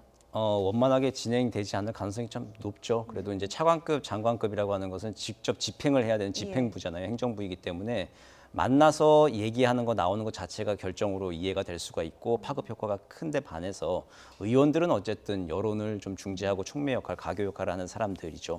그런 차원에서 다양한 이야기들을 할 수 있는 사람들이기 때문에 일본도 사실 일본 정부도 지금 출구를 만약에 생각하고 있다 보면 이제 명분이 좀 필요하죠. 이제 그게 의회에서의 다양한 의견을 받아들여서 이제 출구를 찾는다라고 하는 쪽으로 가닥을 잡는 것도 이제 필요하기 때문에 우리도 좀 여지를 주는 차원에서 일본 측의 의견을 또 들어주면서 또 우리의 의견을 전달하는 이제 의원 외교에서 가장 중요한 효과를 누리면 될 것 같습니다. 자민당이 아니라 자민당이나 공동 여당이 아니라 야당들의 분위기는 어떤가요? 좀 우리 쪽에 힘을 실어주고 좀 대화의 촉매제 역할을 해줄 수는 없을까요? 그렇습니다. 그러니까 우리는 여야 5당에 가면서 사실 초당적인 입장으로 가는 거거든요. 지금 서청원 의원이 단장입니다만 한국당 소속입니다만 금방 말 나온 것처럼 우리들의 입장을 정확히 전달하러 간다. 그리고 지금 일본의 경제보복의 부당성을 알리러 가는 거거든요. 그러니까 뭐 우리 국내에서야 여야 간에 이제 뭐 이견이 있고 정쟁이 될 수 있겠지만 일본의 경제보복 조치가 부당하다는 것에서는 100% 동의하고 있기 때문에 그 부분을 정확히 전달한다면서 우리는 초당적으로 가는 겁니다. 근데 가서 만나는 걸 보면 말씀하신 것처럼 입헌민주당의 후쿠야마 데스로 간사장 같은 경우는 대표적인 일본의 대한 수출 규제 반대론자입니다. 공개적으로 이야기를 많이 했고 이번에 참의원 선거에서도 입헌민주당에서는 일본의 이런 보복 조치가 잘못됐다는 걸 강력하게 이야기를 했어요. 그러니까 그 사람도 만나면 우리는 또 굉장히 좋은 입장이 되는 거죠. 그래서 그 입헌민주당의 대표나 간사장하고 이야기를 해서 우리 입장을 전달하고 일본 내에 다른 목소리도 우리가 좀 청취를 하고 그다음에 국민민주당도 마찬가지죠. 야당입니다. 물론 이제 참여 선거 이후에 아베 총리와 조금씩의 친화적 성격을 보입니다만 어차피 야당이기 때문에 그 야당의 의견을 들으면서 우리가 또 의견을 청취할 수 있는 것이고 그래서 우리는 초당적 입장에서 가니까 한 목소리고 또 가서 만나는 일본의 야당은 또 다른 목소리가 있을 수 있기 때문에 우리는 그걸 적절하게 조화시켜서 이야기를 좀 우리가 분산시키면서도 우리 입장을 관철시킬 수 있는 장점이 있고 그렇지만 가장 중요한 건 아까 말씀드린 것처럼 자민당의 핵심을 만나는 거죠. 네. 자민당의 핵심을 만나서 우리 입장 그리고 자민당의 향후의 어떤 속내 이런 것들 정확히 타진해 보는 것도 중요할 것 같습니다. 앞서서 한미일 삼국 의원들 만났을 때 분위기가 썩 좋았던 것 같지만은 않은데 그렇죠. 오히려 조금 대화의 벽이 더 높아진다든지 이런 실망감을 안고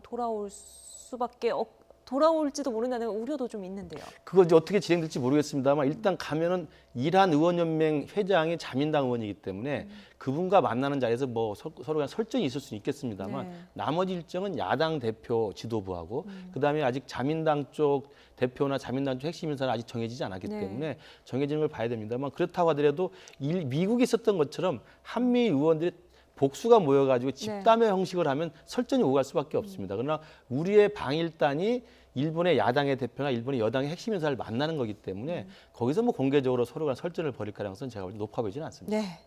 자, 일본이 우리나라를 화이트리스트에서 배제할 것으로 예상되는 날짜가 2일 오는 금요일입니다. 일본이 이런 식으로 나온다면 우리도 한일 군사정보보호협정 지소미아를 폐기해야 한다는 주장이 계속 나오고 있는데요. 민주당 최재성 의원 그리고 강경화 외교부 장관의 발언 차례로 들어보겠습니다. 일본이 우리를 안보적으로 신뢰할 수 없는 국가라고 얘기를 해놓고 어떻게 정보를 공유하는 한일 군사정보 협약을 유지할 수 있겠습니까? 네네. 그래서 이건 논리적으로도 안 맞고 사실 상황적으로도 이 한일 정보협정이 한국에는 꼭 유리하지 않은 협정이거든요. 네. 그래서 이것에 대해서 검토해보겠다는 검토해야 한다는 내부 목소리도 있고 그렇습니다. 유지를 하고 있는 입장입니다만 앞으로 상황 전개에 따라서는 검토를 할 수도 있겠습니다. 네, 일단 한일 군사정보보호협정 지소미아를 폐기해야 한다는 주장의 근거부터 보겠습니다. 이게 일본에 충분한 압박이 되는 겁니까? 일본에 대해서 압박이 된다기보다도 이게 지금 그 미국의 필요에 의해서 사실은 네네. 한일 지소미아가 시작이 됐죠. 전후에 이제 한일 지소미아 그 군사정보 보호 협정이 맺어지고 그래서 이제 한미일 삼각 동맹이 굉장히 원활하게 이루어지는 것이 미국의 오랜 수건이었는데 이게 이제 2016년에나 돼서야 이제 이루어졌습니다. 그렇기 때문에 이제 미국이 굉장히 오랫동안 공을 들여서 아주 최근에 3년 전에야 이제 비로소 만들어져서 한미일이 이제 지금 삼각동맹 군사정보 보호 협정 등을 통해서 지금 군사동맹이 원활하게 이루어지고 있는 시점에서 이게 만약 폐기가 된다라고 하면 미국 입장에서 좀 상당히 좀 불편해질 수는 있는 것이죠. 자신들의 이제 전략적인 구상에. 네. 이게 미국의 기대는 이제 일본에 대한 압박, 간접 압박이 되는 것이고 일본도 이제 한일 군사정보 보호 협정을 통해서 얻게 된 정보 양이 있겠지만 그것보다도 이제 미국의 압박을 통한 이제 일본에 대한 간접 압박, 이제 이렇게 보는 것이 더 맞을 것 같습니다. 네, 지금 말씀하신 그 미국과의 관계라는 부분, 이것은 강경화 외교부 장관이 지난주에 좀 언급을 했던 부분이에요. 근데 오늘은 상황 전개에 따라라는 전제를 달기는 했습니다만 조금 분위기가 바뀐 것도 같기도 하고요. 어떻게 보셨습니까? 이제 지소미아를 폐기하는 카드를 우리가 가지고 있는 카드는 맞습니다. 왜냐하면 일본 측에서 훨씬 더 많이 이것을 이제 절실함을 느끼고 있기 때문에. 그러나 이제 우리 측도 거기서 얻을 수 있는 측면이 있어요. 그래서 저는 그 득실을 따져볼 필요는 있다고 보는데 저는 이제 큰 틀에서 보면 지소미아라는 카드를 최재성 의원처럼 지금 일본의 잘못된 경제 보복에 우리가 가질 수 있는 유일한 카드로서 쓴다고 한다면 아까 말씀드린 득실뿐만 아니라 이 상황을 어떤 식으로 끌고 갈 것인가에 대한 판단이 있어야 된다고 봅니다. 만약에 최재성 의원의 저런 주장은 상황을 극한 데까지 가보겠다라는 치킨 게임으로 간다면 카드 쓸 수 있어요. 그러나 그게 아니고 지금 우리 정부가 취하는 스탠스가 상황을 악화시키는 게 아니라 상황을 관리하는 데 만약에 중점이 찌진다고 한다면 지소미아를 우리가 먼저 카드를 쓸 필요는 없다는 거죠. 그리고 지금 방일단 의원들이 초당적으로 5당 대표단들이 가는 것도 상황을 악화시키는 것보다는 상황을 관리하러 가는 거 아니겠습니까? 상황을 관리한다고 한다면 제가 볼 때 지금 시기에 지소미아 폐기 카드를 꺼내는 건 제가 볼 때 좀 지나친 성급함이 있다는 것이고요. 왜냐하면 지금 우리가 일본의 경제보복을 비판하는 것도 이게 과거사에서 비롯된 문제를 일본이 이 프레임을 바꿔가지고 경제보복이라는 야비한 수단으로 오는 걸 비판하는 건데 이제는 우리가 경제보복 받아가지고 이제 안보 이슈로까지 이걸 확장을 하는 거거든요. 그게 과연 바람직할 것이냐. 우리의 선한 정당성을 우리가 훼손할 수 있는 가능성이 있단 말이에요. 그래서 상황을 악화시킬 거라면 최재성 의원의 말이 감정적으로는 맞지만 상황을 관리한 시기라고 한다면 아직은 꺼내야 될 카드가 아니다. 그리고 만약에 지금 말씀하신 것처럼 이 지소미아는 일본에 대한 카드라기보다는 미국을 압박하는 카드입니다. 미국이 훨씬 더 강하게 요구하고 있기 때문에 그래서 미국이 이제는 좀 중재에 나서줘라. 그리고 미국이 이제는 한일 관계를 좀 풀어야 되겠다는 생각을 우리가 압박할 수 있는 우회적 카드로는 필요합니다. 네. 그러나 그것은 좀 상황을 보면서 뒤에 가서 생각해도 늦지 않다고 생각합니다. 네, 치킨 게임이라고 하셨는데요.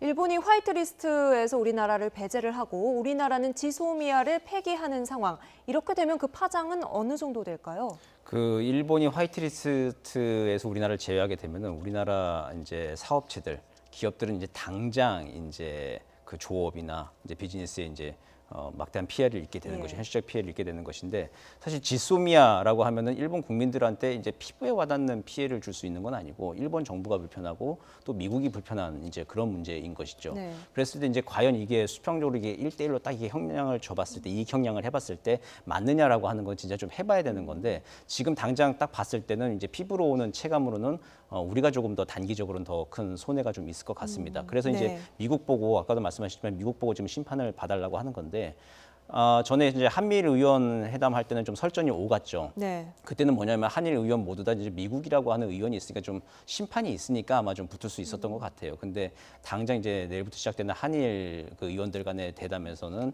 이제 1대1로 이제 한일 의원이 직접 만나고 심판이 없는 상태에서 네. 만나기 때문에 한일 의원 모두 다 이제 파국으로 간다라고 생각을 하고 지금 벼르고 만나고 있는 건 아닌 것 같아요. 상황 관리를 하기 위해서 일본은 일본 나름대로 출구가 될 수 있는 게 뭔지 찾으려고 우리는 우리의 입장을 조금 더 강력히 전달하기 위해서 가는 것이기 때문에 내일 의원들 간의 대담에서 그 조금 더 좀 생산적인 방향으로 좀 이야기들이 좀 전개가 되었으면 좋겠습니다. 예. 사실 이 지소미아 폐기를 둘러싼 이견은 여당 안에서도 존재합니다. 어떤 얘기들 나오는지 듣고 오시죠. 일본 관방장관이 무슨 염치로 그런 얘기를 했나 모르겠습니다만 저는 그 부분은 우리 외교부에서는 얘기 안 했으면 좋겠습니다. 국회가 주장을 하는 의원님들이 계시더라도 왜냐하면 그 한미일 공동안보에 그게 연결고리가 되는 부분인데 그걸 가지고 외교부가 직접 거론을 하는 것은 한일 관계 앞으로 해결 가능성이나 또 미국과의 관계를 크게 악화시킬 수 있어서 외교부는 그건 덮어놓고 마지막 노력을 해야 한다. 그런 전략 문자를 수출입함에 있어서도 믿지 못하는 그런 정도의 상대와 고도의 그 정보, 군사 정보를 공유하는 그런 그 정보 협정을 가질 수는 없습니다. 바로 그 원칙 때문에 저는 당연히 지소미아를 우리가 파기해야 된다고 생각하고 그것이 국제사회에 보이는 올바른 우리의 자세라고 생각합니다. 네, 같은 더불어민주당 의원들의 이야기였습니다. 일단 이석현 의원 국회 외통위에서 오랫동안 활동을 했던 분인데 외교부에서 나서서 이 얘기는 좀 안 했으면 좋겠다 이런 이야기를 했어요. 제가 볼 때는 그 현명한 접근 방법 같습니다. 왜냐하면 역할 분담을 할 필요도 있어요. 지소미아란 카드를 나중에 최종적으로 꺼내든다 하더라도 지금 굳이 정부가 먼저 꺼내들 카드는 아니라는 거죠. 그러니까 물론 국회의원은 국민의 대변자고 또 유권자들의 의식을 대변하는 거기 때문에 국회의원들은 자유롭게 조금 더 이야기할 수 있으니까 일부는 말할 수 있으면서 이걸 카드로 흘릴 수는 있습니다. 그러나 정부가 먼저 그 카드를 꺼내드는 순간 이건 우리가 먼저 쓰는 카드가 되기 때문에 저는 마땅치 않고요. 이석현 의원도 저는 그런 맥락에서 이해가 되고 또 하나는 제가 말씀드린 것처럼 지금 지소미아 폐기 카드라는 것을 우리 정부가 먼저 꺼내들었을 때 그다음 강대강이 맞부딪히면서 파국으로 가는 걸 전제하고 가는 건데 그럴 경우에 과연 우리가 끝까지 갈 수 있는 우리만의 비책을 갖고 있느냐. 그리고 다 따져보고 전략적인 계산을 다 한다면 뭐 어쩔 수 없겠습니다만 그렇지 않고 감정적으로 지금 아까 그 심재근 의원이 말한 것처럼 일본이 우리의 수출입 물자 통제를 믿지 않고 우리를 안보상으로도 믿지 않는데 우리가 어떻게 군사정보를 공유할 수 있느냐. 감정적으로 맞습니다만 일본의 논리가 틀렸기 때문에 우리도 그럼 똑같이 한다고 하면 안 되는 거거든요. 일본은 그렇게 부도덕한 논리를 내세운다 하더라도 우리는 원칙과 정도를 가야 되는 측면이 있습니다. 그래서 저는 지금의 문제를 강대강이 맞붙으면서 치킨 게임으로 가는 것보다는 지금이라도 지금 방일단이 방문하는 것처럼 외교적 해결이 가능할 수 있는 외교적 해결과 정치적 해결에 여지를 남겨놓고 계속 그 부분을 모색하는 것이 지금의 순서이지 그게 다 닫히고 외교적 해결도 이제는 더 이상 불가능하고 정치적 타결도 불가능하다면 그때는 뭐 선택의 순간밖에 없습니다만 아직 우리가 먼저 그렇게 생각할 필요는 없지 않나 생각합니다. 네, 한일 군사정보보호협정 지소미아 파기 문제에 대해서 이야기를 나누고 있습니다. 지금 더불어민주당 대표도 직접 의견을 냈는데요. 어느 쪽에 더 힘을 실었는지 들어보시죠.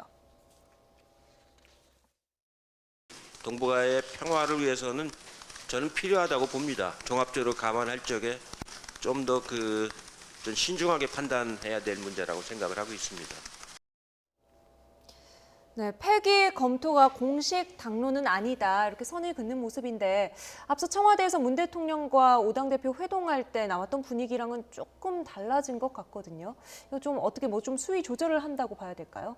이게 전략적으로 수위 조절을 하고 있는지는 이제 그건 모르겠습니다만은 국회에서 여러 가지 갑론을박이 나오는 게 저는 뭐 부정적으로 보이지는 않습니다. 이제 한국 내 이런 여론들이 다양하게 있다라고 하는 것을 우리가 만약 역할 분담 차원에서 네. 이야기 나오는 같은 한 여당 의원 내에서도 지소미아를 유지하는 쪽 그리고 이제 반대하는 쪽들의 다양한 의견들이 있다라고 하는 것이 내일 방일 이제 의원단 그리고 네. 앞으로 우리 정부가 움직이는 데 있어서 이제 국내 여론이라고 하는 다양한 카드를 이제 활용할 수 있는 지렛대로 좀 쓸 수도 있는 것이기 때문에 네. 역할 분담 차원에서 이제 다양한 의견들을 좀 서로 좀 강하게 일단 얘기하는 것이 좀 필요할 것으로 좀 보입니다. 네. 그런데 이제 중요한 것은 뭐냐면은 과연 만약에 지소미아가 폐기되고 한일 관계가 극한까지 갔을 때 네. 누가 가장 이득을 보느냐를 생각을 해야 되는 것이죠. 지난주에 러시아 군용기가 이제 영공을 침범했는데 예. 러시아 군용기 영공 침범한 다음에 이제 러시아 의도 분석을 할 때는 지소미아가 꼭 필요해요. 일본 측의 그 자지지도 넘어갔던 것이기 때문에 네. 일본 측에 있는 정보도 우리가 같이 봐야지만이 이제 러시아 의도도 해석할 수 있고 그리고 앞으로 이제 그 러시아의 재차, 뭐 네. 3차의 뭐 침공 의사의 뭐 침범에 대해서도 우리가 대비를 할 수 있는 것인데 그런 차원에 할 때는 지소미아가 굉장히 효율적으로 사용이 됩니다. 지소미아가 파기가 되고 한일 관계가 악화됐을 때 나아가 한미일 동맹, 삼각안보 동맹이 흔들릴 때 누가 가장 이득을 보느냐라고 하는 건 네. 중국과 러시아가 아마 웃게 될 것이거든요. 그런 점까지를 좀 염두에 두고 좀 장기적으로 보되 단기적으로는 일본에 대한 다양한 카드 네. 압박용으로 우리가 좀 만지작거릴 필요는 있겠다. 이제 그런 생각을 해봅니다. 네. 자, 그렇다면 이 지소미아 파기가 우리의 유일한 카드냐? 이미 민간의 보이콧 활동이 가시적인 효과를 내고 있고 우리가 고를 수 있는 다른 전략들이 있다는 주장이 나왔습니다. 들어보시죠. 한국 관광객이 줄고 있는 예. 이런 것이 실제적 타격이 있는 거거든요. 제가 보기에는 그거보다 훨씬 더 큰 또 이 카드가 있습니다. 우리나라에도. 그래서 그거는 제가 수평적 조치가 가능하다.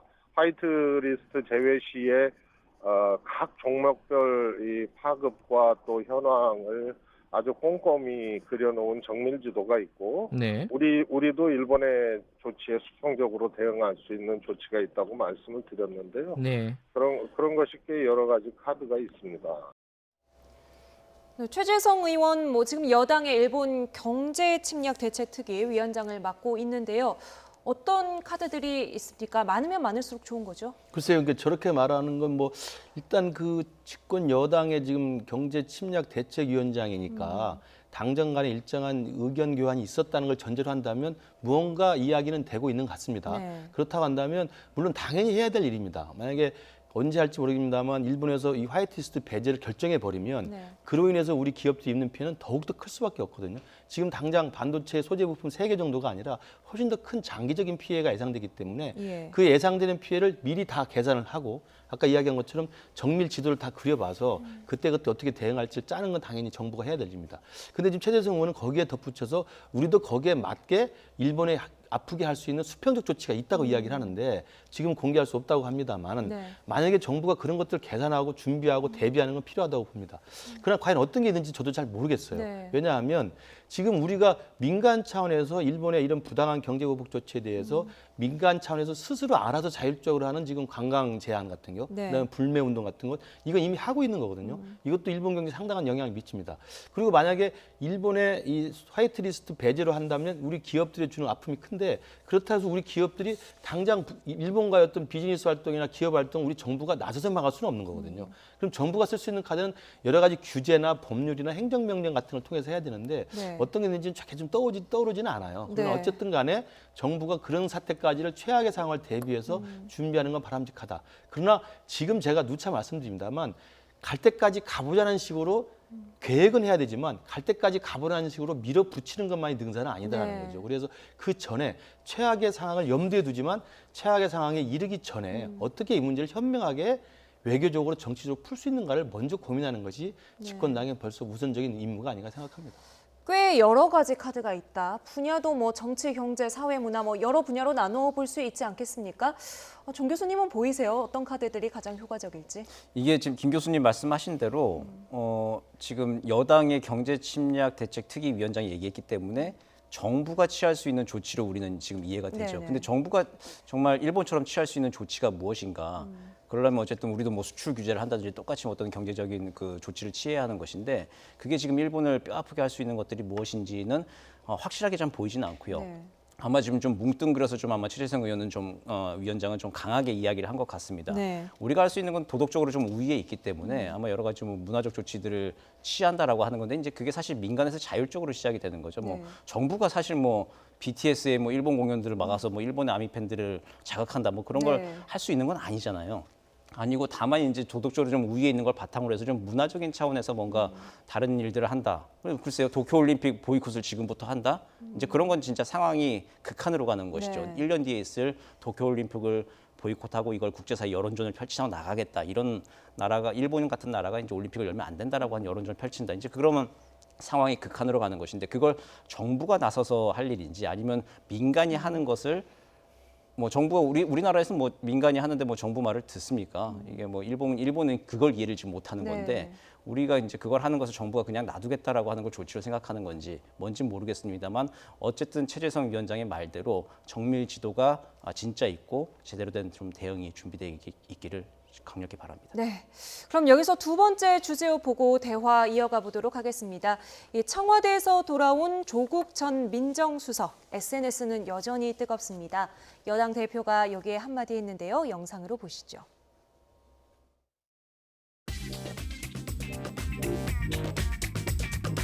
격렬한 비난과 신랄한 야유를 보내온 일부 야당과 언론의 존중의 의사를 표합니다. 민주공화국 대한민국의 발전을 희구하는 애국심만큼은 같으리라 믿습니다.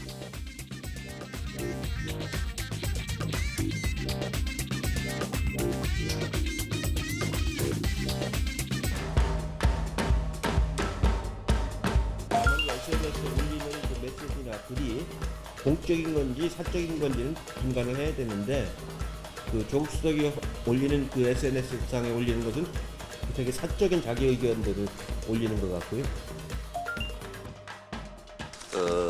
동북아의 평화를 위해서는 저는 필요하다고 봅니다. 감정적으로는 군사정보 교류를 한다는 게 말이 되느냐 이런 또 주장도 있습니다. 좀 더 좀 신중하게 판단해야 될 문제라고 생각을 하고 있습니다. 당 차원에서 반대하거나 이제 그래서는 안 된다고 생각을 하고 있습니다. 한일 간에는 감정이 있더라도 서로 이웃입니다. 그걸 잘 삭혀서 공존할 수 있는 그런 관계를 잘 맺어야 됩니다. 대표적인 친여권 인사인 유시민 노무현 재단 이사장도 불매운동 같은 방식으로는 해결이 안 된다며 당국자들이 너무 몸을 사리고 있다 이렇게 이야기했습니다.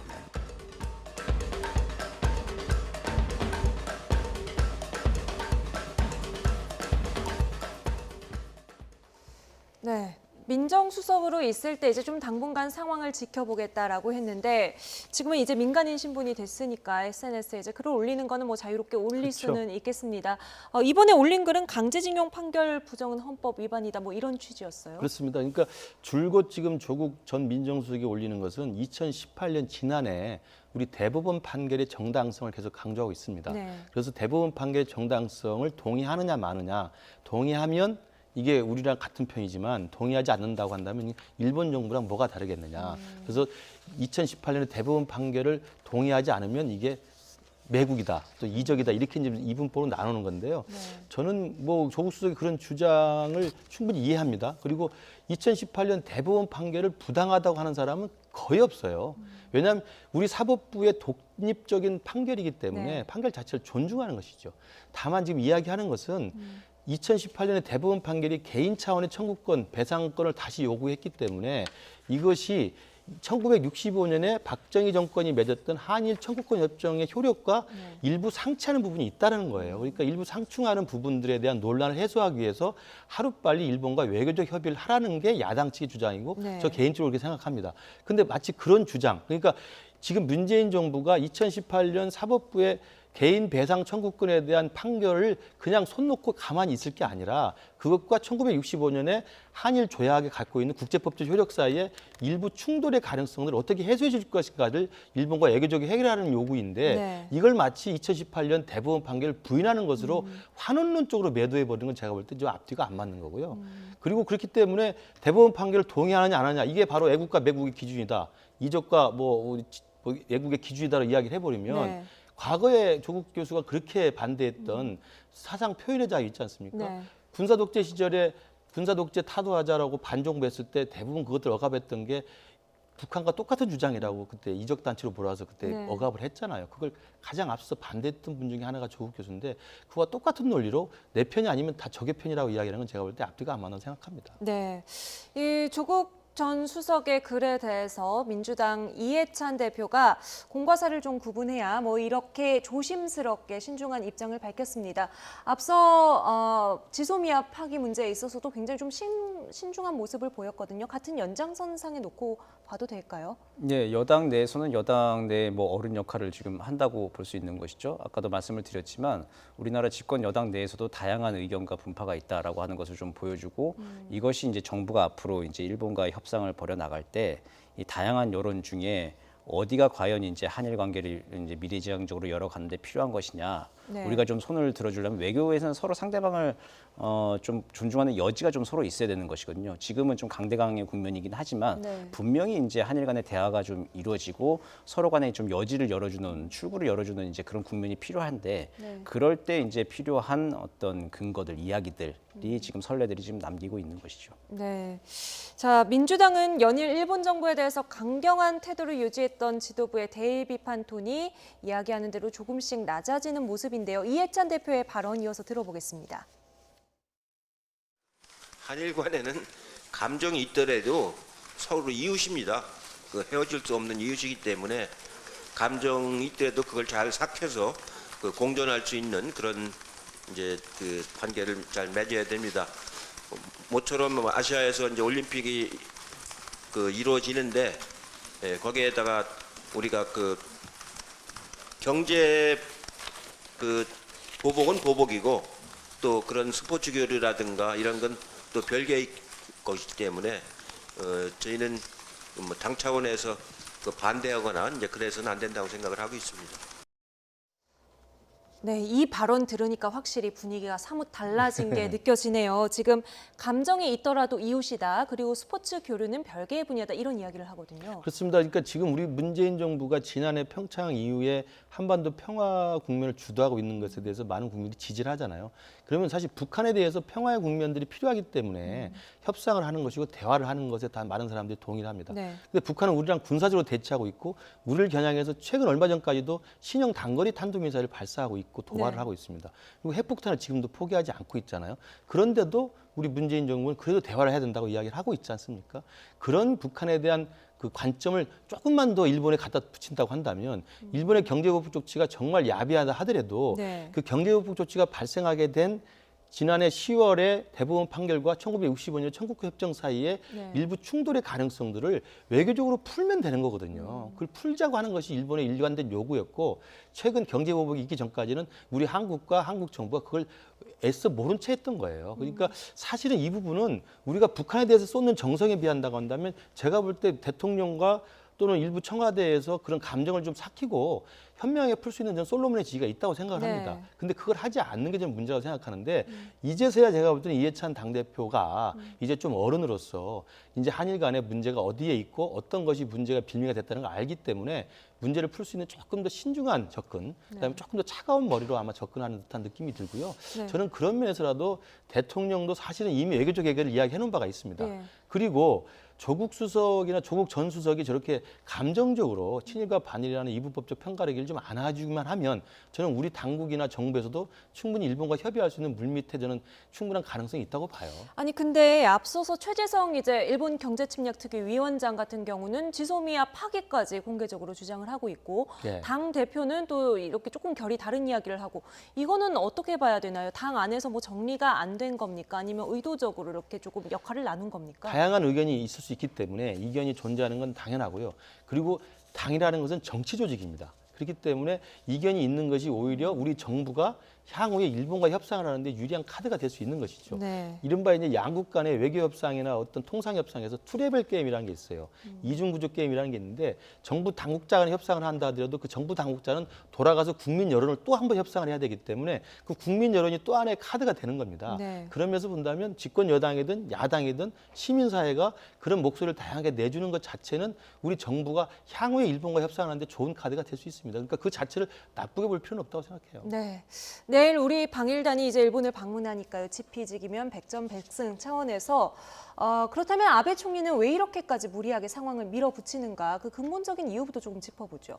뭐 몇 가지 이유가 있을 것 같은데 아베 총리는 좀 개인적으로 그 정치적 유산, 이렇게 전후에 없던 전무후무한 정치적 유산을 좀 남겨야 하는 것이거든요. 네. 지금 전후 최장수 총리 기록은 갈아치웠고 12월 달이 되면은 이제 헌정사상, 일본 네. 헌정사상 최장수 총리가 되는데 그 단순하게 이제 총리 임기를 채우는 것뿐만 아니라 그때 어떤 업적을 남겼는지가 가장 중요하죠. 네. 그랬을 때 이제 일본이 지금 가지고 있는 가장 그 아프고 좀 아쉬운 점이 뭐냐면 일본의 경제적 위상에 비해서 이 국제적인 위상이 상당히 좀 낮다는 것이죠. 그런데 영내에서 뭔가 좀 평화국가, 정상국가로 좀 나아가려고 하는데 근데 옆 나라의 이웃의 이제 새로운 정부, 문재인 정부가 별로 이렇게 협조를 좀 안 해주고 있던 것이죠. 그래서 좀 길들이기가 좀 필요한 것이고 자신들이 나아갈 방향에 좀 방해물이 되는데 제거를 좀 해야 되는 것이 이제 가장 좀 큰 의미가 좀 있을 것이고요. 그리고 만약에 이번에 지금 아베 총리 입장에서는 이번에 지금 강제징용 문제, 과거사 문제가 뚫리게 되면은 향후 북한의 과거사 처리 문제에 있어서도 굉장히 일본 입장에서는 나쁜 선례를 남기게 되는 겁니다. 네. 북일 수교 과정에서 이제 엄청난 양의 그 배상금 문제, 그에 따라서도 개인의 청구권도 다 인정해줘야 되는 문제, 혹은 이제 북일 수교가 되기 전에 남북한이 먼저 통일이 향후에 된다 하더라도 그럼 이제 통일이 됐을 때 그럼 북한이 행사하지 못했던 그런 청구권 문제들에 대해서 또다시 이제 일본에 대해서 이제 통일 한국이 제기를 하면 어떻게 되는가라고 하는 게 일본으로서는 굉장히 좀 미래를 내다봤을 때 좀 골치 아픈 문제거든요. 한국이 그렇게 뚫리면은 또 이제 중국, 동남아 여러 국가들까지 과거사 문제에 대해서 또 뚫리게 되는 거죠. 네. 사정이 변경이 되고 새로운 것들이 발견되면은 과거사 문제가 치유될 때까지 계속 제기한다라고 하는 일본 입장에서 봤을 때는 나쁜 선례가 남는 거기 때문에 반드시 이번에 그 싹을 아무 도미노 카드처럼 이렇게 네. 무너질 그 첫 번째 도미노 칩을 반드시 제거해야 되겠다라고 하는 그런 생각을 하고 있는 것 같습니다. 네. 일각에서는 10월에 이제 일본의 새 일왕 즉위식이 있는데 아베 총리가 여기까지 내다보고 있다 이런 분석도 나와요. 이건 어떻게 연결이 되는 그러니까 건가요? 일본 내에 아베도 정치인이기 때문에 정치적 계산과 득실을 따질 겁니다. 그러면 국내 정치적인 어떤 소요가 있을 것이고 그다음에 자기가 생각하는 보통 국가와 그리고 이제 우경화로 가기 위한 외교적인 활용이 있을 거예요. 네. 그런 측면에서 우리는 충분히 전략적으로 검토하고 봐야 됩니다. 그건 우리도 똑같습니다. 우리도 조국 전 수석이 계속하는 것도 정치적 계산이 다 있는 걸로 해석이 되잖아요. 네. 그러니까 그건 국내 정치적 활용이라는 측면에서 그런 측면이 다 있는 건데 우리는 그것을 기정사실하고 보기보다는 이 문제에 발단이 됐던 내용에 천착을 해서 외교적 해결과 정치적 해결이 가능하기 때문에 그 해결에 우선 몰두를 하고 그걸로 충분히 한일 관계 손상하지 않으면서 할 수 있는 방법을 찾아보고요. 그다음에 저는 두 가지예요. 하나는 가장 실용적으로 지금 일본의 부당한 경제보복적 지로 인해서 피해를 받고 있는 기업들을 살 수 있는 우리 정부의 실용적 대책을 내놔야 되는데 이 부분은 전혀 없어요. 그냥 반일과 친일을 편가르게 하는 감정과 정서만 과잉이 돼 있지. 지금 우리 산업통상자부에서 이 반도체 소재 부품 3가지가 들어오지 않는 거에 대해서 뚜렷한 대책을 내는 게 뭐 있습니까? 그냥 소재 부품 국산화에 노력하겠다, 수입 다변화하겠다, 뻔한 대책만 이야기하고 있습니다. 그런 것들을 먼저 우리의 계획적 조치를 내놓는 게 필요하고요. 그리고 두 번째는 정치적 외교적 타결의 가능성을 여전히 열어두고 아까 이해찬 대표나 민주당 내 신중론이 나오는 것처럼 결국은 일본과 관계를 완전히 끊을 수는 없기 때문에 외교적 해결의 모색을 찾는 것이 중요하다. 그리고 밑바닥에서는 일단 우리 민간 차원에서 다 알아서 불매운동하고 있지 않습니까?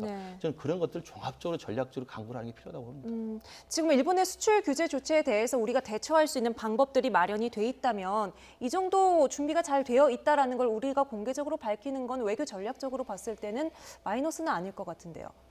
이제 밝히는 건 수준의 이제 상황 관리 문제이긴 한데 외교 협상 카드라고 하는 게 사실은 이제 쓰기 직전까지 가장 효과가 큰 것이죠. 사실은 쓰게 되면 그 순간부터 이 효과가 반감되는 것이고 그 쓰기 직전까지 이런 게 있다라고 하는 것을 쓸 듯 말 듯 하면서 예컨대 지소미아 같은 것들이죠. 이렇게 국내의 다양한 여론을 활용하면서 쓸 듯 말 듯 하면서 보일 듯 말 듯 이제 해주는 것이 이제 가장 중요한 외교 협상에서의 전략이 될 것이고요. 이제 여기저기서 이제 공개적으로 어떻게 얘기가 나오는 거 여러 가지 얘기가 나오는 것들이 이게 좀 전략적으로 좀 통제할 컨트롤 타워는 좀 있는 게 좀 좋을 것 같습니다.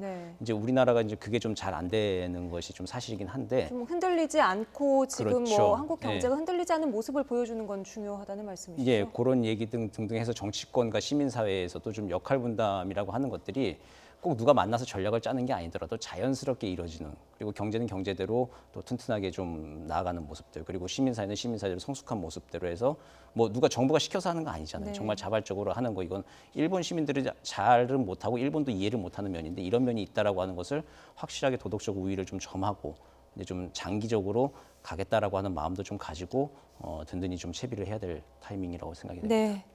지금 상황에 대한 다양한 해석과 해법이 나오는 가운데 내일 국회 방일단이 도쿄로 가게 됩니다.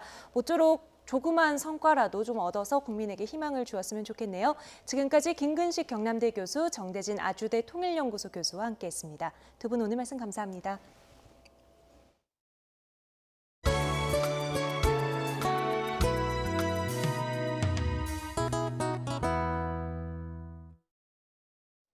내년에 적용할 기준 중위소득이 올해보다 2.94% 인상된 금액으로 확정됐습니다.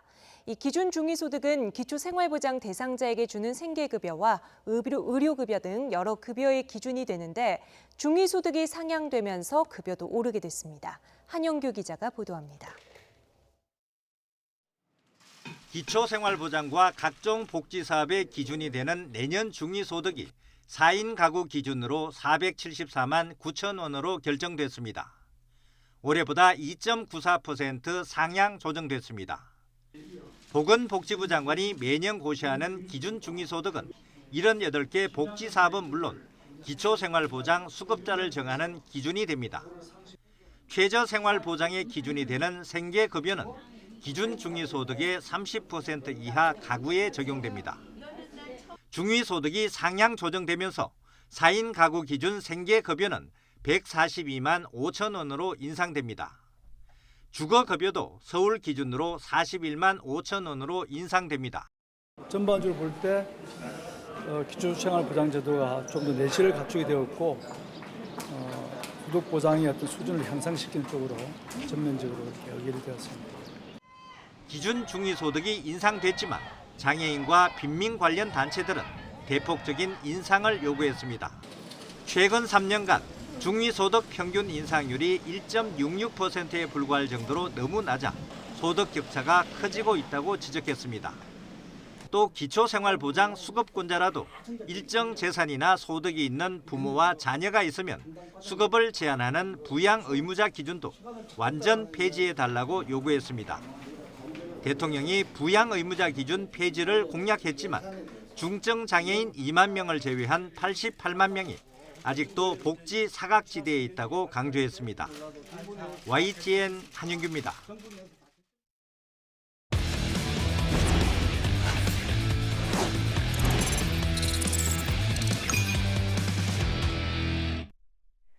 스포츠 뉴스입니다. 프로야구 다승선두를 달리고 있는 두산의 린드블럼이 NC전에서 5이닝 1실점으로 호투해 시즌 16승째를 신고했습니다.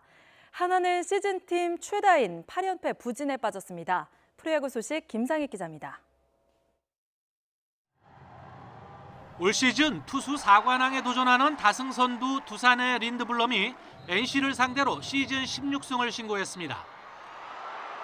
5회 32개의 공을 던지면서 마지막 위기를 맞았지만 1실점으로 잘 막아냈고 타선도 9회 대거 5점을 추가하면서 팀의 9대1 완승을 마무리했습니다.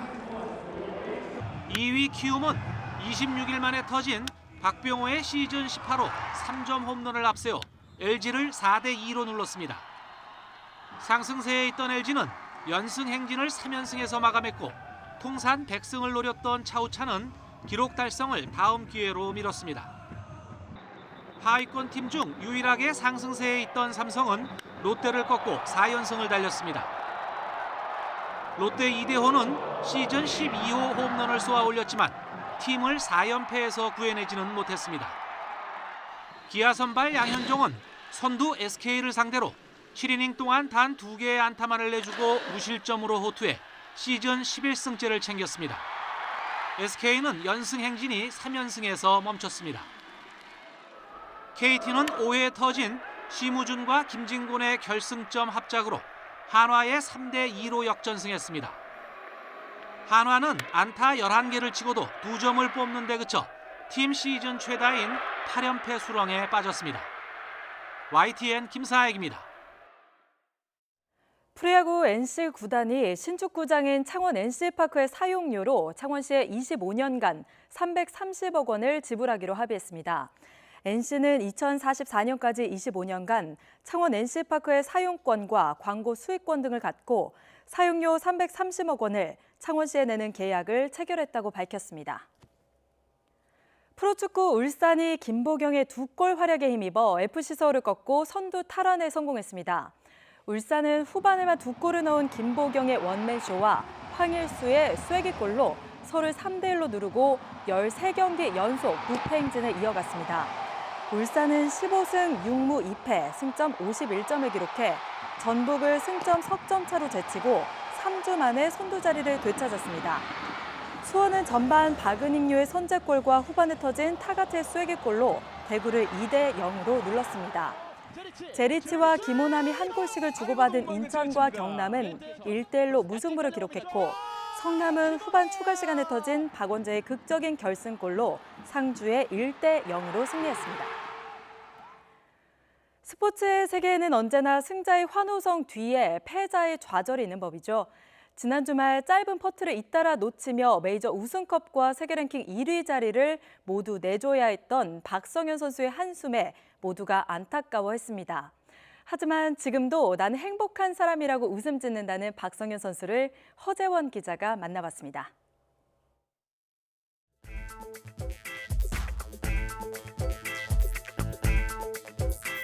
되게 황당했어요.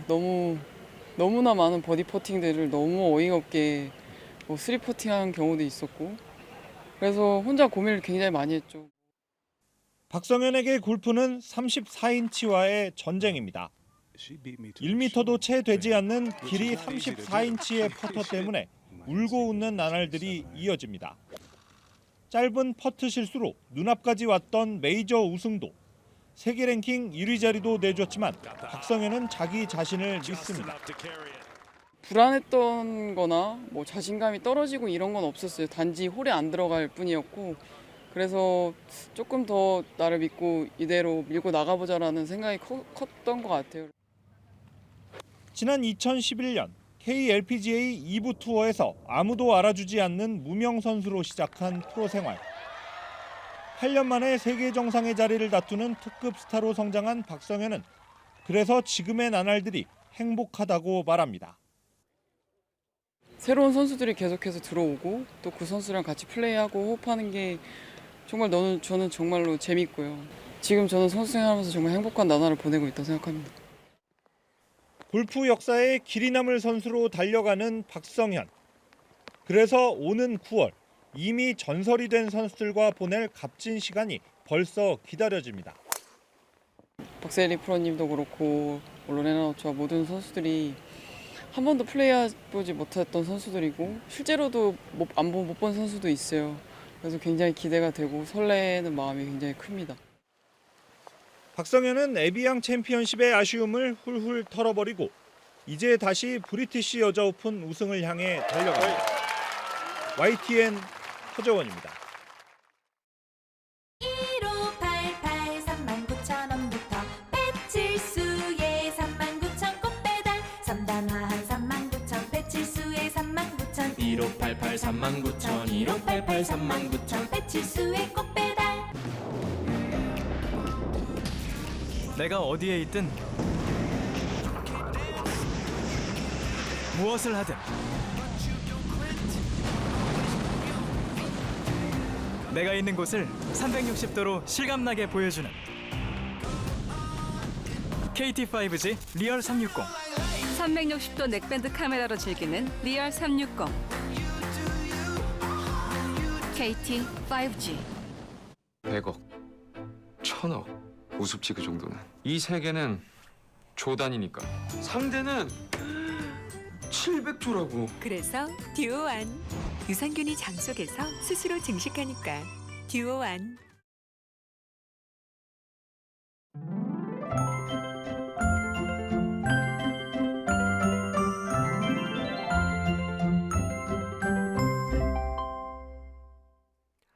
일 년 중 가장 더운 시기인 요즘 밤낮 없이 이어지는 더위에 지치는 분들 많을 것 같습니다.